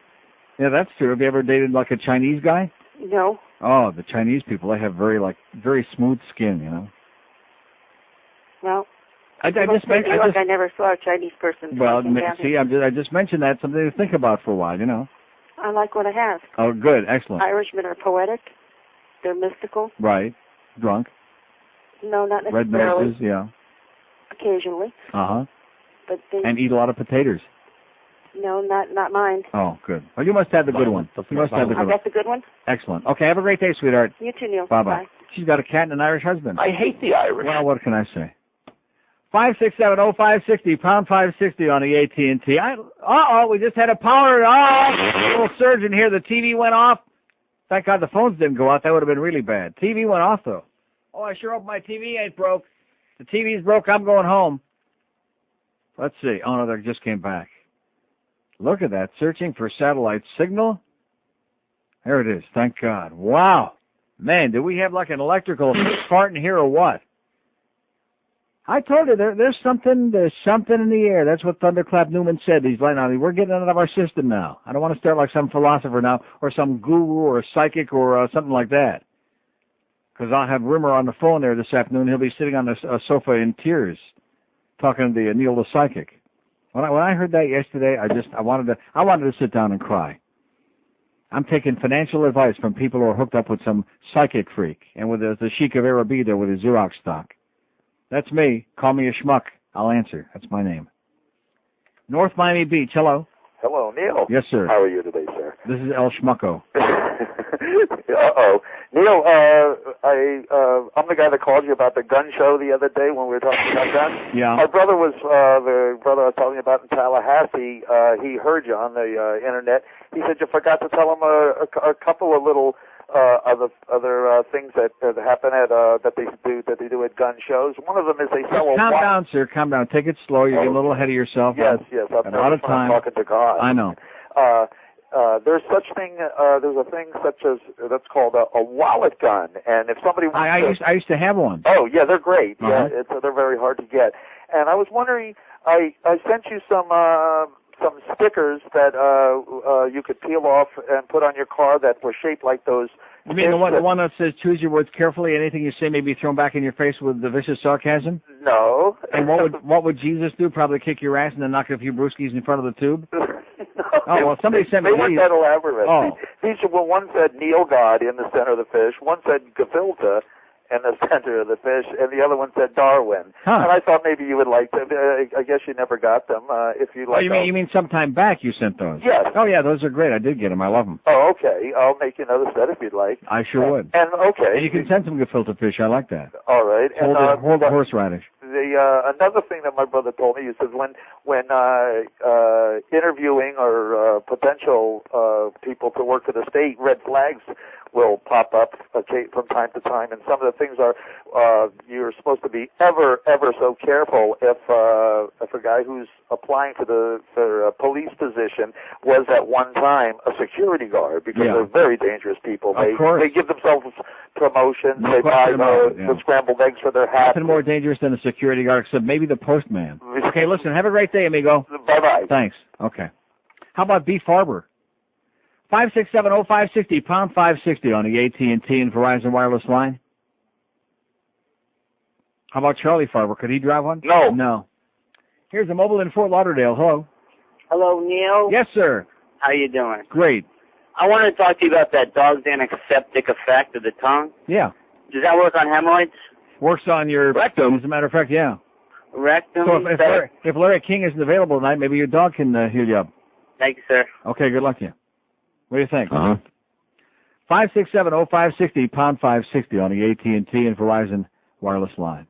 Well, that's right. We don't have. This is another one of these hours with no spots. Good. Very few. Oh no, we're eliminating the spots. Too many interruptions. The audience don't want all those interruptions. They want to be entertained. So that's the new Beasley way here. We're just not. And then we can look at all the heavy baggage we can get rid of here. Get rid of most of that damn pain in the ass sales department. God, what a bunch of losers. Get that dreck out the door. Yeah, if you're not going to have any spots, what do you need salespeople for? And then, of course, there'll be no payroll because there will be no payroll checks because there will be no revenue.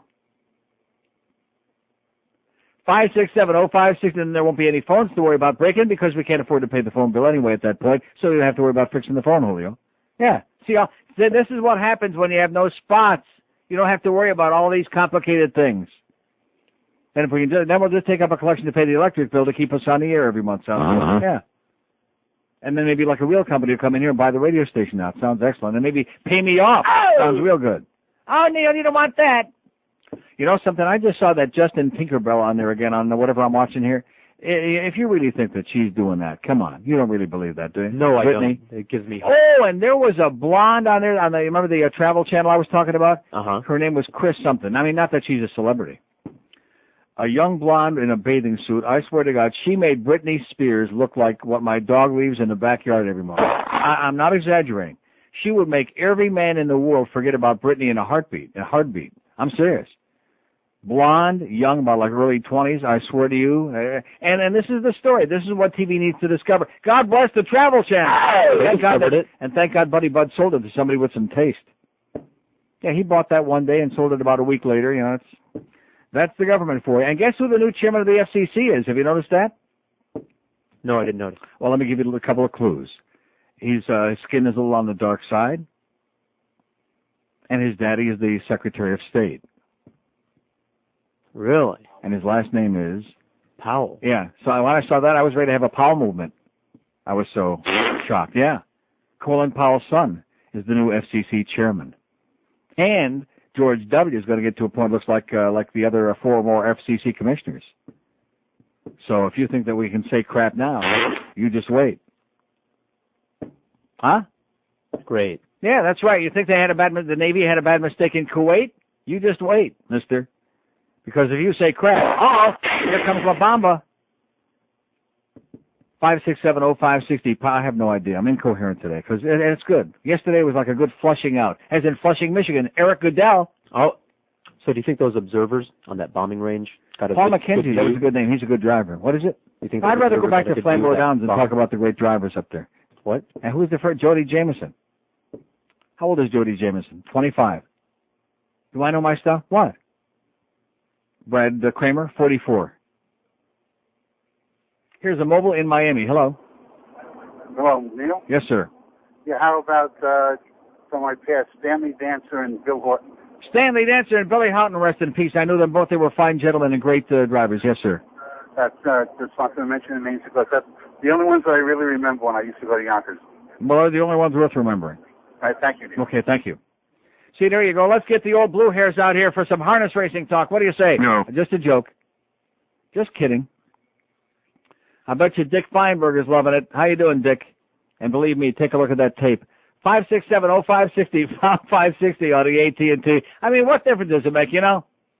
O'Hare, Francis O'Hare, Dan O'Hare, Pete O'Hare, Bucky Dale, Lord. How about Bud Foster? Hey! How you doing, Bud, baby? How about Jake Foster? Rest in peace. These people are like, it's going to be the talk of the town tonight around the dinner table and tomorrow morning around the water cooler in the office. What was that man talking about? That Neil, what's he talking about? That's the idea. Keep them off guard. Just start mumbling a bunch of crap. I could just be making these names up. They don't know Wally Hennessy from Ed Hennessy. That's right. 13 after 1. They don't know Walter Ross from Dale Ross, from Red Ross, from Rusty Range. Speaking of harness racing, what a great segue into our Pompano Park spot. We got racing for you, simulcasting every day, 7 days a week. I tell you, it's really great on the 3rd floor for the simulcasting.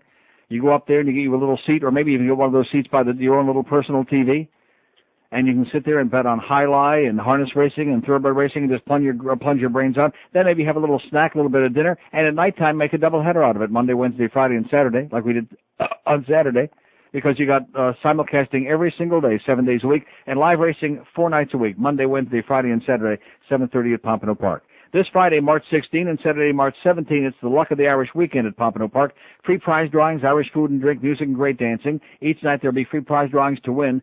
Friday only, a trip for 2 to the Crystal Palace Hotel and Casino in Nassau. And Friday and Saturday, Budweiser special golf bags, Sea Escape cruise tickets, dinner for 2 at Pompano Park, 30-gallon summer drink coolers, and something special from QAM that Troy still hasn't told them about. Both Friday and Saturday, there'll be corned beef and cabbage and Irish stew dinner specials, too. Well, that sounds good. Thank God I'm going to be missing the Penguin game for that guy that's bringing the steak and shake tomorrow so I can go get my corned beef and cabbage. And also Friday night is the start of the $80,000 Valley Victory Trotting Series. 117 at 560. Amazingly, Boca Brian's in the building, and the first thing he said was Mac McQuarrie. I couldn't believe it. Here's Lauderhill. Hello. Lauderhill. Hello. Yes, sir. Hi. I got some of these racing memorabilia, all the names you're throwing out, and I'm just wondering if I had some names here. It's a memento from Roosevelt Raceway of the top drivers in 1953. It was called the Miracle Mile. Yeah. Would you remember that? No. Okay. Henry Kluge? No. Jimmy Jordan? No. Well, I remember the names, but... Yeah. Clint Hodgins? Yeah, sure. Yeah. In fact, they have a memento where... Clint Hodgins had that great horse Proximity. That's remember right. That? I got a memento also when Proximity retired. Right. They have I have that too. And then, of course, you had Jimmy Cruz. Right. Harvey Fitzpatrick. Earl Cruz. Yeah. Yeah. Hugh Bell. Cruise Control. Hugh Bell. Hugh Bell was great. Remember at Yonkers, you know what they used to say?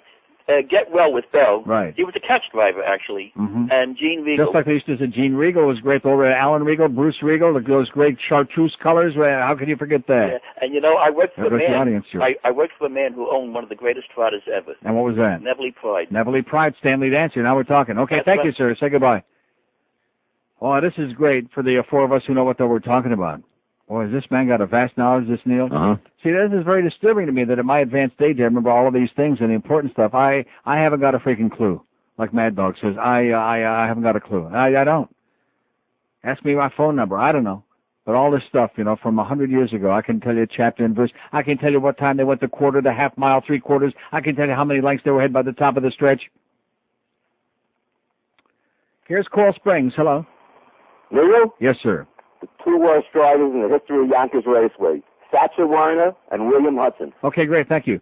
Fine. Now let's start talking some important stuff, okay? Because if we wind up actually discussing this, we won't have anybody left by the time Hank comes on at 2 o'clock. It'd be something he would resent bitterly. That was. And then Hank can share with you his knowledge about harness racing.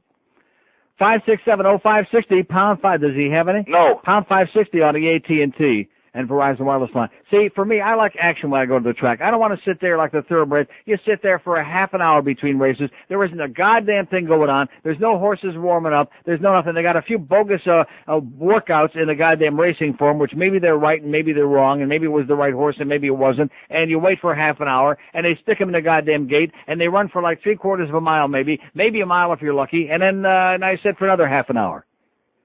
I mean, going to the thoroughbreds, I got to be honest with you, it is so boring. It's like watching paint dry. It's like listening to somebody discuss watching paint dry. That's how boring going to thoroughbred racing is. So when people ask me, like my friend Joe Tannenbaum, which I saw in the airport a few years ago, how come? What does it take to get you back to a Gulfstream? I said, Joe, it's going to take a miracle, or maybe Gary Puckett and Union Gap. Well, they tried Gary Puckett, that didn't work. So we're waiting for the miracle, okay, Joe? Good guy, Joe. Thanks for everything, but bye-bye. Bye-bye-bye.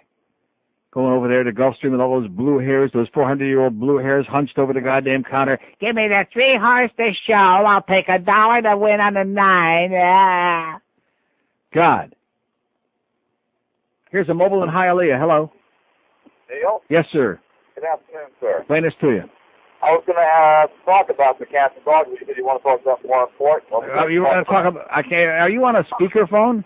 Yeah. You want me to get off that? Please. It sounds like crap. All right. How's that? Better? A little better, yeah. Okay. You were going to talk about what? I said we were talking about cats and dogs, but you said you want to talk about more something No, cats and important. dogs is fine. Okay. I just don't want all these old harness racing assholes calling in with these names from 100 years ago. We won't have any audience left. Okay. Anyway, I had both a cat and dog. Dogs certainly are more useful. They sniffed out cancer in some people. They're usually seeing eye dogs. Right. I haven't seen too many seeing eye cats lately. No, I'd love to say that, but I did have this one cat who was very unusual, Neil. He got to the point, he used to watch me go to the bathroom. I used to take a leak.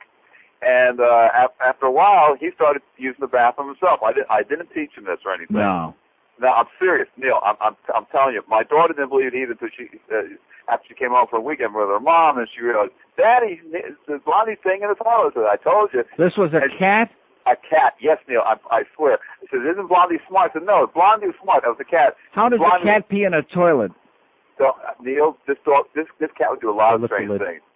And I said, if the cat was really smart. Yeah, I sure hope it never fell in.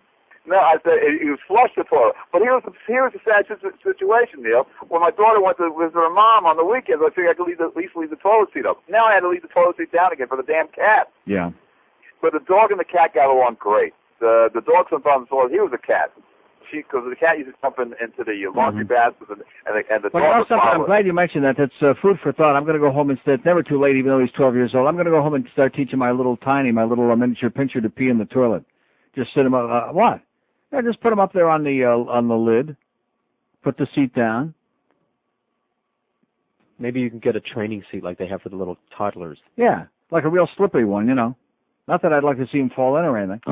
5670560 #560 on the AT&T and Verizon wireless line. Here's Aventura. Hello. Yeah, before you shut down the harness, let me mention Schwarzer Charlie Williams. How about Lou Williams? Huh? And Sherry Keith, if you're going to do minorities. Who's that? Sherry Keith. Never heard of Louis Keith's wife. Oh, I didn't know that. And Neil Karp. No. Where are these people from? They're from down here. Neil Karp. No? How about Homer Harp?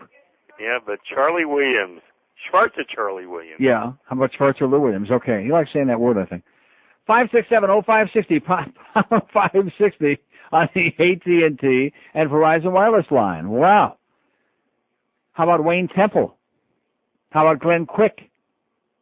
What are you laughing about? These are real people. I'm sure. Even when Marty Adler called that day from Windsor Raceway and I mentioned Gordon Fraser Jr. and he said, who? And Marty Adler's been calling races up there at Windsor for about 100 years. Some of them even right. Nice going, Marty. He's a good guy. But, I mean, when I could stump Marty Adler, I knew that I'm the expert, man. I'm the expert and the pervert.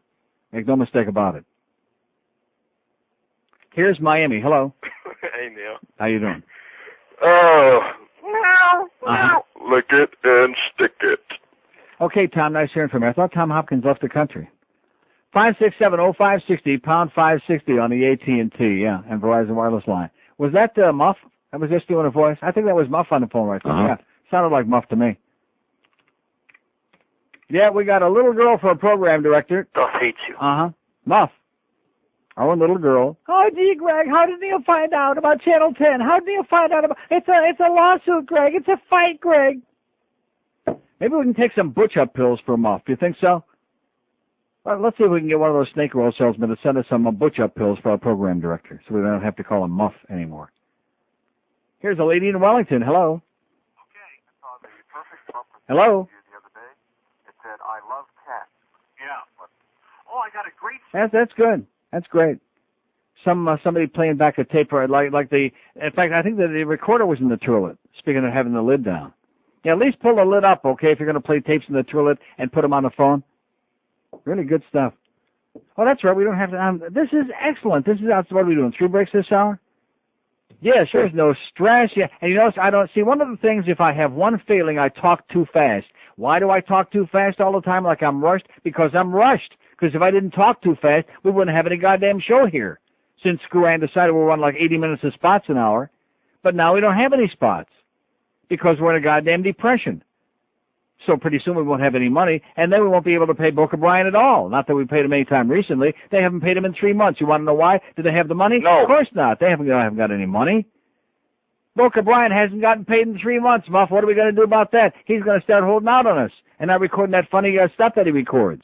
And then that one guy that hates him like poison won't have anything to bitch and bellyache about. You see, it's like a chain reaction. It's like a Fats domino effect here. Yeah. So what the hell do we do about that? Hugh Partial and Dr. John Hayes. 567-0560, pound 560 on the AT&T and Verizon wireless line. Nothing could be finer than a day in Lima, Ohio. Hey, what was Joe Marsh Jr.'s hometown, George? Findlay, Ohio. I was just going to say that. I knew you were. Here's a mobile in Miami. Hello. Hi, Neil. How are you, buddy? Pretty good. Hey, new listener, new caller moved in from Cleveland about 4 weeks ago. Oh, I'm so sorry. Listen, my best advice is don't unpack, my friend. Don't unpack. You'll be so sorry. I know. You made a bad mistake. I know. I'm thinking it every day. 2 quick questions for you, since I don't know the South Florida history with you. Number 1 is, why haven't you ever been syndicated? And number 2 is, what do you mean when the Hallandale callers call and you say that Sonny Rosenberg is still alive? Because we're hoping for the opposite, that's what. Because he's an asshole. He's an asshole, because he's a crusty old fart who's nothing but a curmudgeon. He's a scumbag. He's a piece of turd. Okay. And what was the first question about Why haven't you ever been syndicated, buddy? Oh, because my lawyer's a goofball who spends, instead of worrying about syndicating the Neil Rogers show, he spends time talking about having people do Broadway plays about my life or some stupid crap. My lawyer's a silly person, that's all. I heard also muff. I was reading in a Forbes magazine or somewhere that people like Stern and Imus make about $20 million a year. Is that possible? Sure, absolutely. Wow. Yeah. Wow. Wrong business. Great so show, buddy. They don't have to worry about having a crappy stockbroker. Okay, welcome to Florida, pal. Thank you, buddy. Don't unpack. 567-0560, pound 560 on the AT&T and Verizon wireless lines. Several open lines here, several openings, no waiting. Tomorrow's big steak and shake day. Well, that's going to be good. Don't let me forget. I don't know. Why am I saying don't let me forget? I'm reminding myself. Don't forget to bring in those Penguin Panther tickets. And what about the deal here with the thing? Let me just check it one more time to see if there's really anything going on. Let me first check Wall Street. Oh, S&P is up 6. How the hell is that possible? Are we having like a green day? The Dow actually turned around and is up 5. Oh! Wow! Is up 4. See if when and the Nasdaq's up 56.66. Turn it off right away, dummy. Let's see, 207. 207 ESPN News. Let's see the crawl on the bottom. Any NHL stuff, any big news, any momentous trade, No. Any big deals, Panthers making any move, No. Any movement, huh? No. Foul or otherwise? No. Nothing going on. Gee, that's disappointing. I mean, they give you the big build-up and then squirt. That's it. That's the end. 29 after 1 at 560 WQAM. I hate you. I hate you. Well, congratulations. Get a life. Coming to the Hollywood Sportatorium, Norma Can Productions presents the Neil Rogers Review, a star-studded extravaganza featuring all your favorite Neil Rogers players. 2 whole hours of first merriment and song, like the Crank Caller Melody. Hello, Neil. Hello, Joe. This is the first time I ever called your show before, but nevertheless,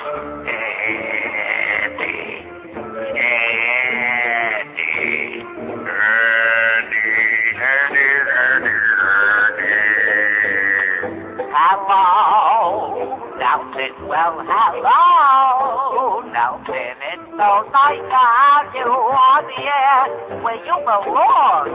Oh, I don't know about you there, buddy, but you sound like some stupid, idiotic choice. The ever popular Miguel will balance a Homatashen on his penis.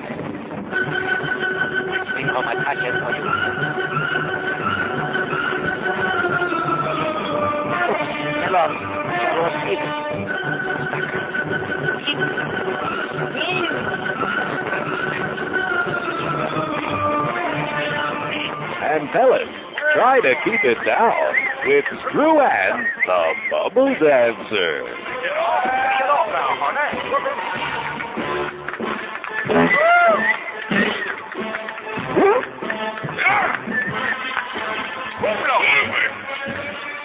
And Hi Boy, the Dancing Machine. Hiya, honey. Look at me. I'm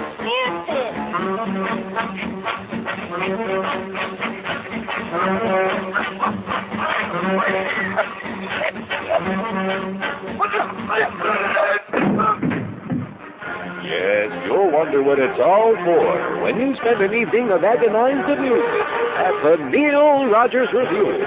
All right. Tickets available at all Butterhead Casting Stores. There you go. Nice one, Norma. He's working on it, I'll bet. How about Mark Grismore? 567-0560, pound 560 on the AT&T and Verizon wireless line. We're covering all the bases today, boy. We've covered from A to Z and everything in between. I think today's, this is it, boy. Anything you ever wanted to hear about. Aardvarks, zebras, kitty cats, dead dogs. Here's the Mobile and Homestead. Hello. Neil. Yes, sir. What do you think of the Repton as a whole? Let's go to Pompano. Hello. Hello? Yes, sir. I need help with IBS. Yeah, okay. Okay, one call left, and that's it. Here's the Mobile in Delray. Hello. Hey, Neil. Yes, sir. Caller. I was in Fort Myers driving on I-75 over the weekend, and it's something that I've seen before, a dog running loose in the back of a pickup truck. Oh, I hate it. I can't stand that. I hate those people. Those people ought to be shot with their own shotgun.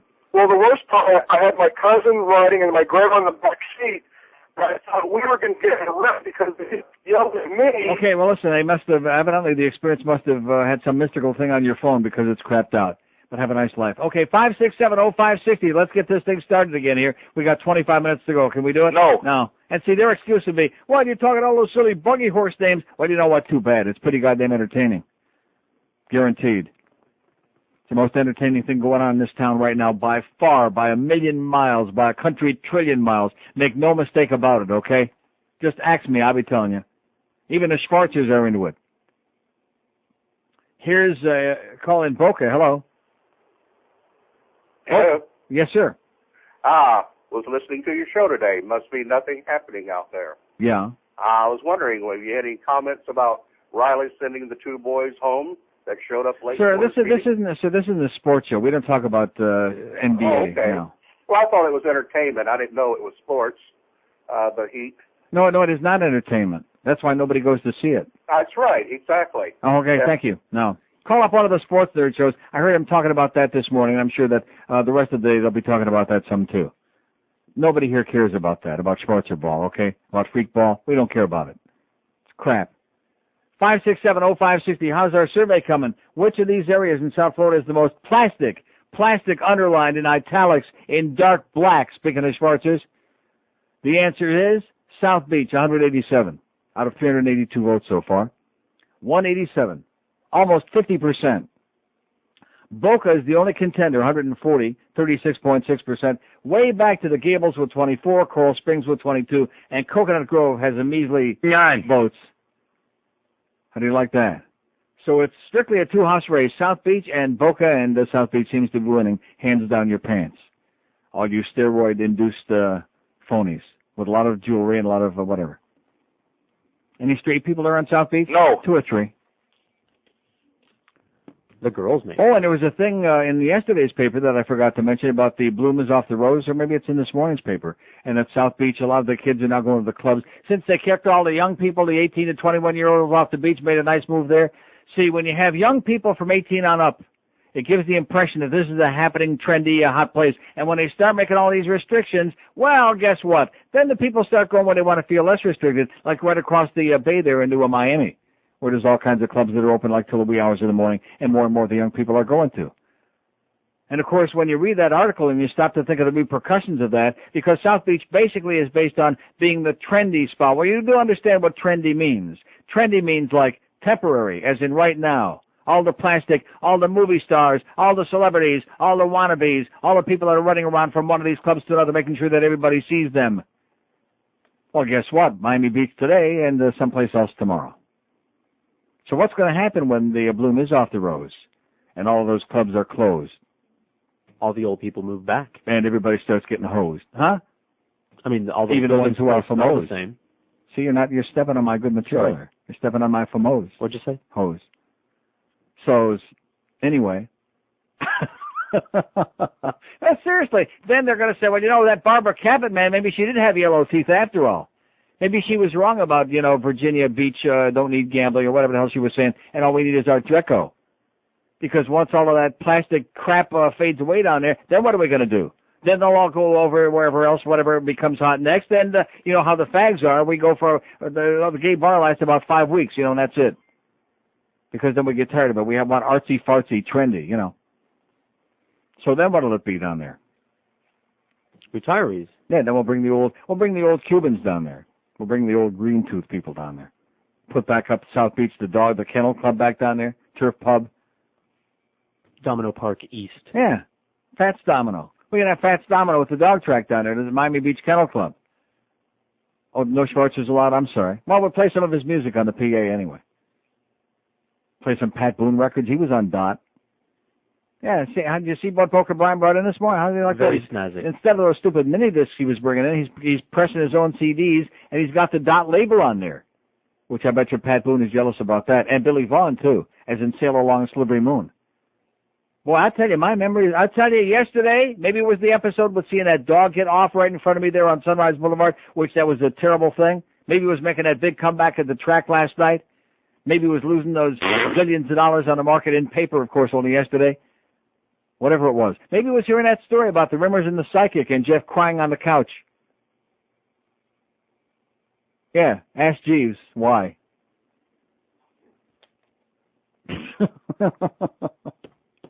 567-0560, pound 560 on the AT&T and Verizon wireless line. How about Merritt Dokie? Here's Fort Lauderdale. Hello. Mr. Rogers. Phony voice. That's not a phony voice. Is this voice. a real voice? Okay. Yeah. I'm Okay. from New York. You're from New York? Yeah, I just came down. Yeah. And It's a phony voice. I was wondering if I could give Definitely you. a phony voice. It's not. It's a phony I voice. wonder if I could give you a big kiss, though. A what? Yeah, kiss this. Phony voice. Here's Coral Gables. Hello. Oh, great. I got to follow that. Yeah. Terrific. We'd like to Hey, make Neil. it. We'd like to make it easy for you. Oh, yeah. Hey, listen, real quickly, now that you had your influence about the Marlins not choosing Bicentennial Park to pick their... oh, yeah, I had a lot to do with that, yeah. Well, I guess you helped a little bit. No, I did not. No, they pay no attention to me. Okay, no problem. Listen, but our mayor, Crazy Joe, says he wants to move Biscayne Boulevard to 200 feet or something to the east of the bay or something like that for the new stadium in Park West. Yeah. So I've got a better suggestion for old Crazy Joe there. How about if they take Miami, Banana Land County, and move it where it should belong? That's 90 miles south. What do you think about that? Okay, great. Have a nice day, pal. We've had a real good show here today. We're having a lot of fun, just keeping it light, not getting all whipped up into a frenzy with the same old tired bull crap. See, I hate to break the news to you, sir, but a lot of us who live down here, we're tired of all that old crap. You know, we're tired of it. We don't care anymore about Crazy Joe and about Mayor Pinga Pequena. And we enough of that already. If you want to diddle around and dick with that the rest of your life, be my guest. You know, we want to enjoy life. Nobody cares about this garbage, about this and this just repetitious swill. You know. Neurotic repetition, that's what this town, feeds on. They're yanking it. What am I smelling? Is he putting on nail polish in there again or something? Burped, a kind of burp that I don't even, that maybe. What is that? He's like got nail polish remover on his head or something like that. I think it's the greps, though, that you smell. He actually greps like that? No, not like that. It was no, seriously, there's something in here that stinks like, like maybe Todd Dreck is back in the building because it smells like Dreck. 56705. Now, I want to see, why does it say Baltimore on there again? We don't have, fake. Another fake call from Baltimore. Hello. No, not a fake call at all. How could we have 2 calls in one day from Baltimore? No, I didn't hear the other one. Yeah, no, actually, here's a double whammy. Grew Okay. up in Cleveland, moved to Fort Myers. How's that one? You did what? I grew up in Cleveland, moved to Fort Myers. Yeah. That's a double whammy. Then why does it say Baltimore here? Because I just moved out of Fort Myers back to Baltimore. All right. Oh! Congratulations. You're making the rounds. What goes around comes around. The only thing we do miss about South Florida is your show. I mean, well, you're not missing that much anyway because Fort Myers has cut it down to 2 hours a day anyway, and they're looking for other crap to put on there. If they can sell $1 a holler, they take us off, Hank off, whatever. So we wouldn't hear it there anyway. Yeah, I heard that guy call about syndication. Hey, you got the internet. Tune it in, listen. That's actually, right. You have That's you have one of the few internet sites you can actually listen to for more than 30 seconds before the signal completely goes away. Really? So congratulations. How does it sound on the internet? Okay. Actually, sounds fine. Good. 4 hours a day right here. Too bad there's not ratings, right? Excellent. Hey, we love you, Neil, and F. George Bush. Okay, thanks. 5670. Yeah, it smells like some kind of disinfectant or something in here. Like maybe they're putting like poison through the vents. Maybe Muff put him up to it, you know? Maybe Muff's got Bob, or maybe it's just vermouth. Yeah, it smells like booze. It's that smell of Bob Vermouth. Oh, and Bob Vermouth, by the way, says thanks for those great little burgers, Pete. 144 at 560 QAM. God, your breasts are beautiful. Neil wakes me up in the morning. And then I tuck my pee-pee inside. Wearing my skin suit, munching on the gonad. With you ahead by my dial. Mommy, carefully placing my lotion in the basket. Neil makes me all nipper-luckerless. Neil, and one hand. Puts the lotion in the basket.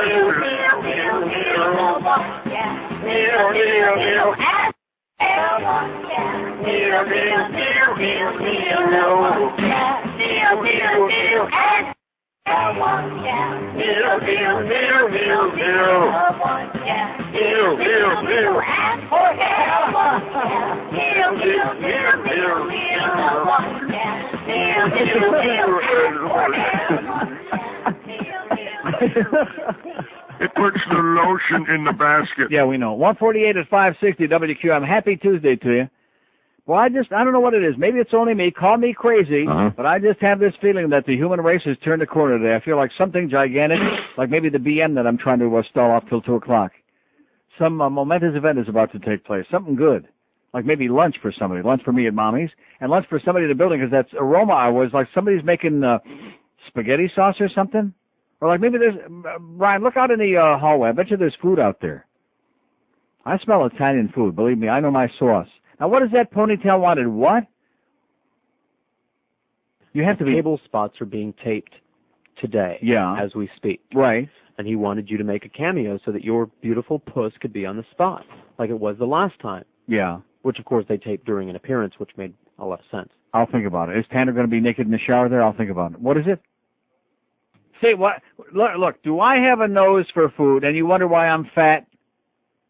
No, I don't. From the moment that stuff arrived out there, I stared like, because we're yards away from wherever that is, and plus we're inside. I'm inside like in an enclosed studio with another studio with I can't believe it. I just can't believe it that I can smell all the way from out there to here. Of course, actually, what happens is it's really coming through the vents, not through the doors. Oh, it smells really good. Here's a mobile in Miami. Hello. Hey, Neil. Yes, sir. Hey, on the subject of the dogs and cats and all that, Yeah. I just wanted to let you know I have a female black lab with 6 confirmed kills within the confines of her own yard. She was not running loose. And best dog I ever had. Yeah. Thanks a lot, Neil. Okay. What do you say? 5670560, pound 560 on the AT&T and Verizon wireless line. You know, after I have this gigantic bowel movement at 2 o'clock, I'm really going to feel good. No, seriously. It's like getting the last vestiges of something evil out of your system. Like Sigourney Weaver, you know, an alien. Something horrendous is going to come popping out, I think. Yeah. Maybe it's going to be like Minnie Muff. Here's a mobile in Cooper City. Hello. Hey, Neil. How's it going? Okay. Happy belated anniversary. Thanks. And real quick, cat story. I've been a dog person all my life, and you know, my wife brings home this cat one day, and I don't know anything about these animals, right? So one day this cat's rubbing against my leg, and my wife's going, "Oh, look what the cat's doing." So next thing you know, it's biting a hunk out of my leg. I go, "Why did you do that?" He goes, "Oh, it's hungry. You didn't feed it fast enough." It was biting a hunk? Yeah, he's biting a hunk already. I've done it. So then the next morning, it's licking my hand, and my wife's going, "Oh, look, it's licking your hand," and again, bites my hand. I go, "Why do you do that?" He goes, "Well, he's not going to bite into a dirty hand." Yeah. Because you're not feeding it fast enough. You know what else does that? Not to interrupt, but birds do that too. Like if you get a parrot or a parakeet, they'll do that too. They'll bite you. So I go to the fire station one day, and there's these 2 little kittens there, and the firemen are feeding it and all that, and it's cold out. And so the next morning, I go to start my car, and I hear a thud, and I'm like, "What the hell was that?" So next thing you know, I go out, not thinking anything of it, and the guys start running out, and next thing you know, there's this dead kitten underneath where I had my car parked. Isn't that a shame? Oh, my God, what a bad break. So the first thing I did, I said, "Oh, well, the only thing, you know what they say, the only good cat's a dead cat." The guys haven't talked to me since. I guess the message there is payback is a bitch, huh? Oh. All right, Neil, have a good day. Okay, thanks. I guess Muff won't be biting you no more. 5670560, pound 560. What exactly is out there? Because it smells overpowering.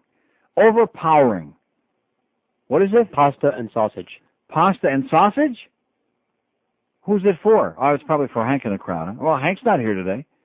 They probably ordered it. Who's they? They, the people, our coworkers, sports nerds? our colleagues. The little boy court that we got there, like Stu Gotts and Mark Heisenberg and those guys? Chicken and spaghetti. Chicken and spaghetti? Good stuff. See, we're teaching. He's learned how to get to free food. Nice going. Now, what is his name? Clinton or Quentin? What? Clinton? Curtis. Curtis? Who's Clinton? Former president. Quentin. No, what? I don't know. Because Hank's got all these. Why can Hank ever call anybody by their real name? Here's Quentin. Yeah, Quentin. See, I can never understand what the hell Hank is saying. If he'd, we know you are. Look how red in the pussy he is, man. Stu Gotts. Look at that. It's a tan. No, it's not a tan. It looks like a melanoma to me. Seriously, he looks like skin cancer to me. And he turns around and runs out. I'm serious. You better see a doctor, man. I've never seen anybody. See, he doesn't have a complexion for that much sun. When you go on the sun, you start turning red. There's a message there. The Lord is trying to send you a message. You don't belong out here, son. No. Too much sun be bad. Even though this is the Tanner building.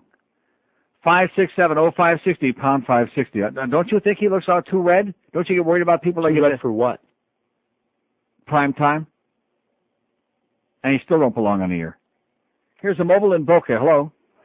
Yeah, Neil, I'm one of your 5 harness people. Yes, sir. And I'm going to really tax your memory. I've been in and out of the car. Hey, if you've been listening today, you've heard a memory that's pretty damn good, I'll tell you that. Well, I've been in and out, and I've heard a few, but I'll tell you, I doubt if these 2 have been mentioned. This really goes back to Alex the Winger. early days. Alex I'm Winger. Imre Semescu and John Dvorak. Never heard of either one of them. I heard of Radek Dvorak. Yeah, there was a guy named John Dvorak. Well, where was that? What track was that from?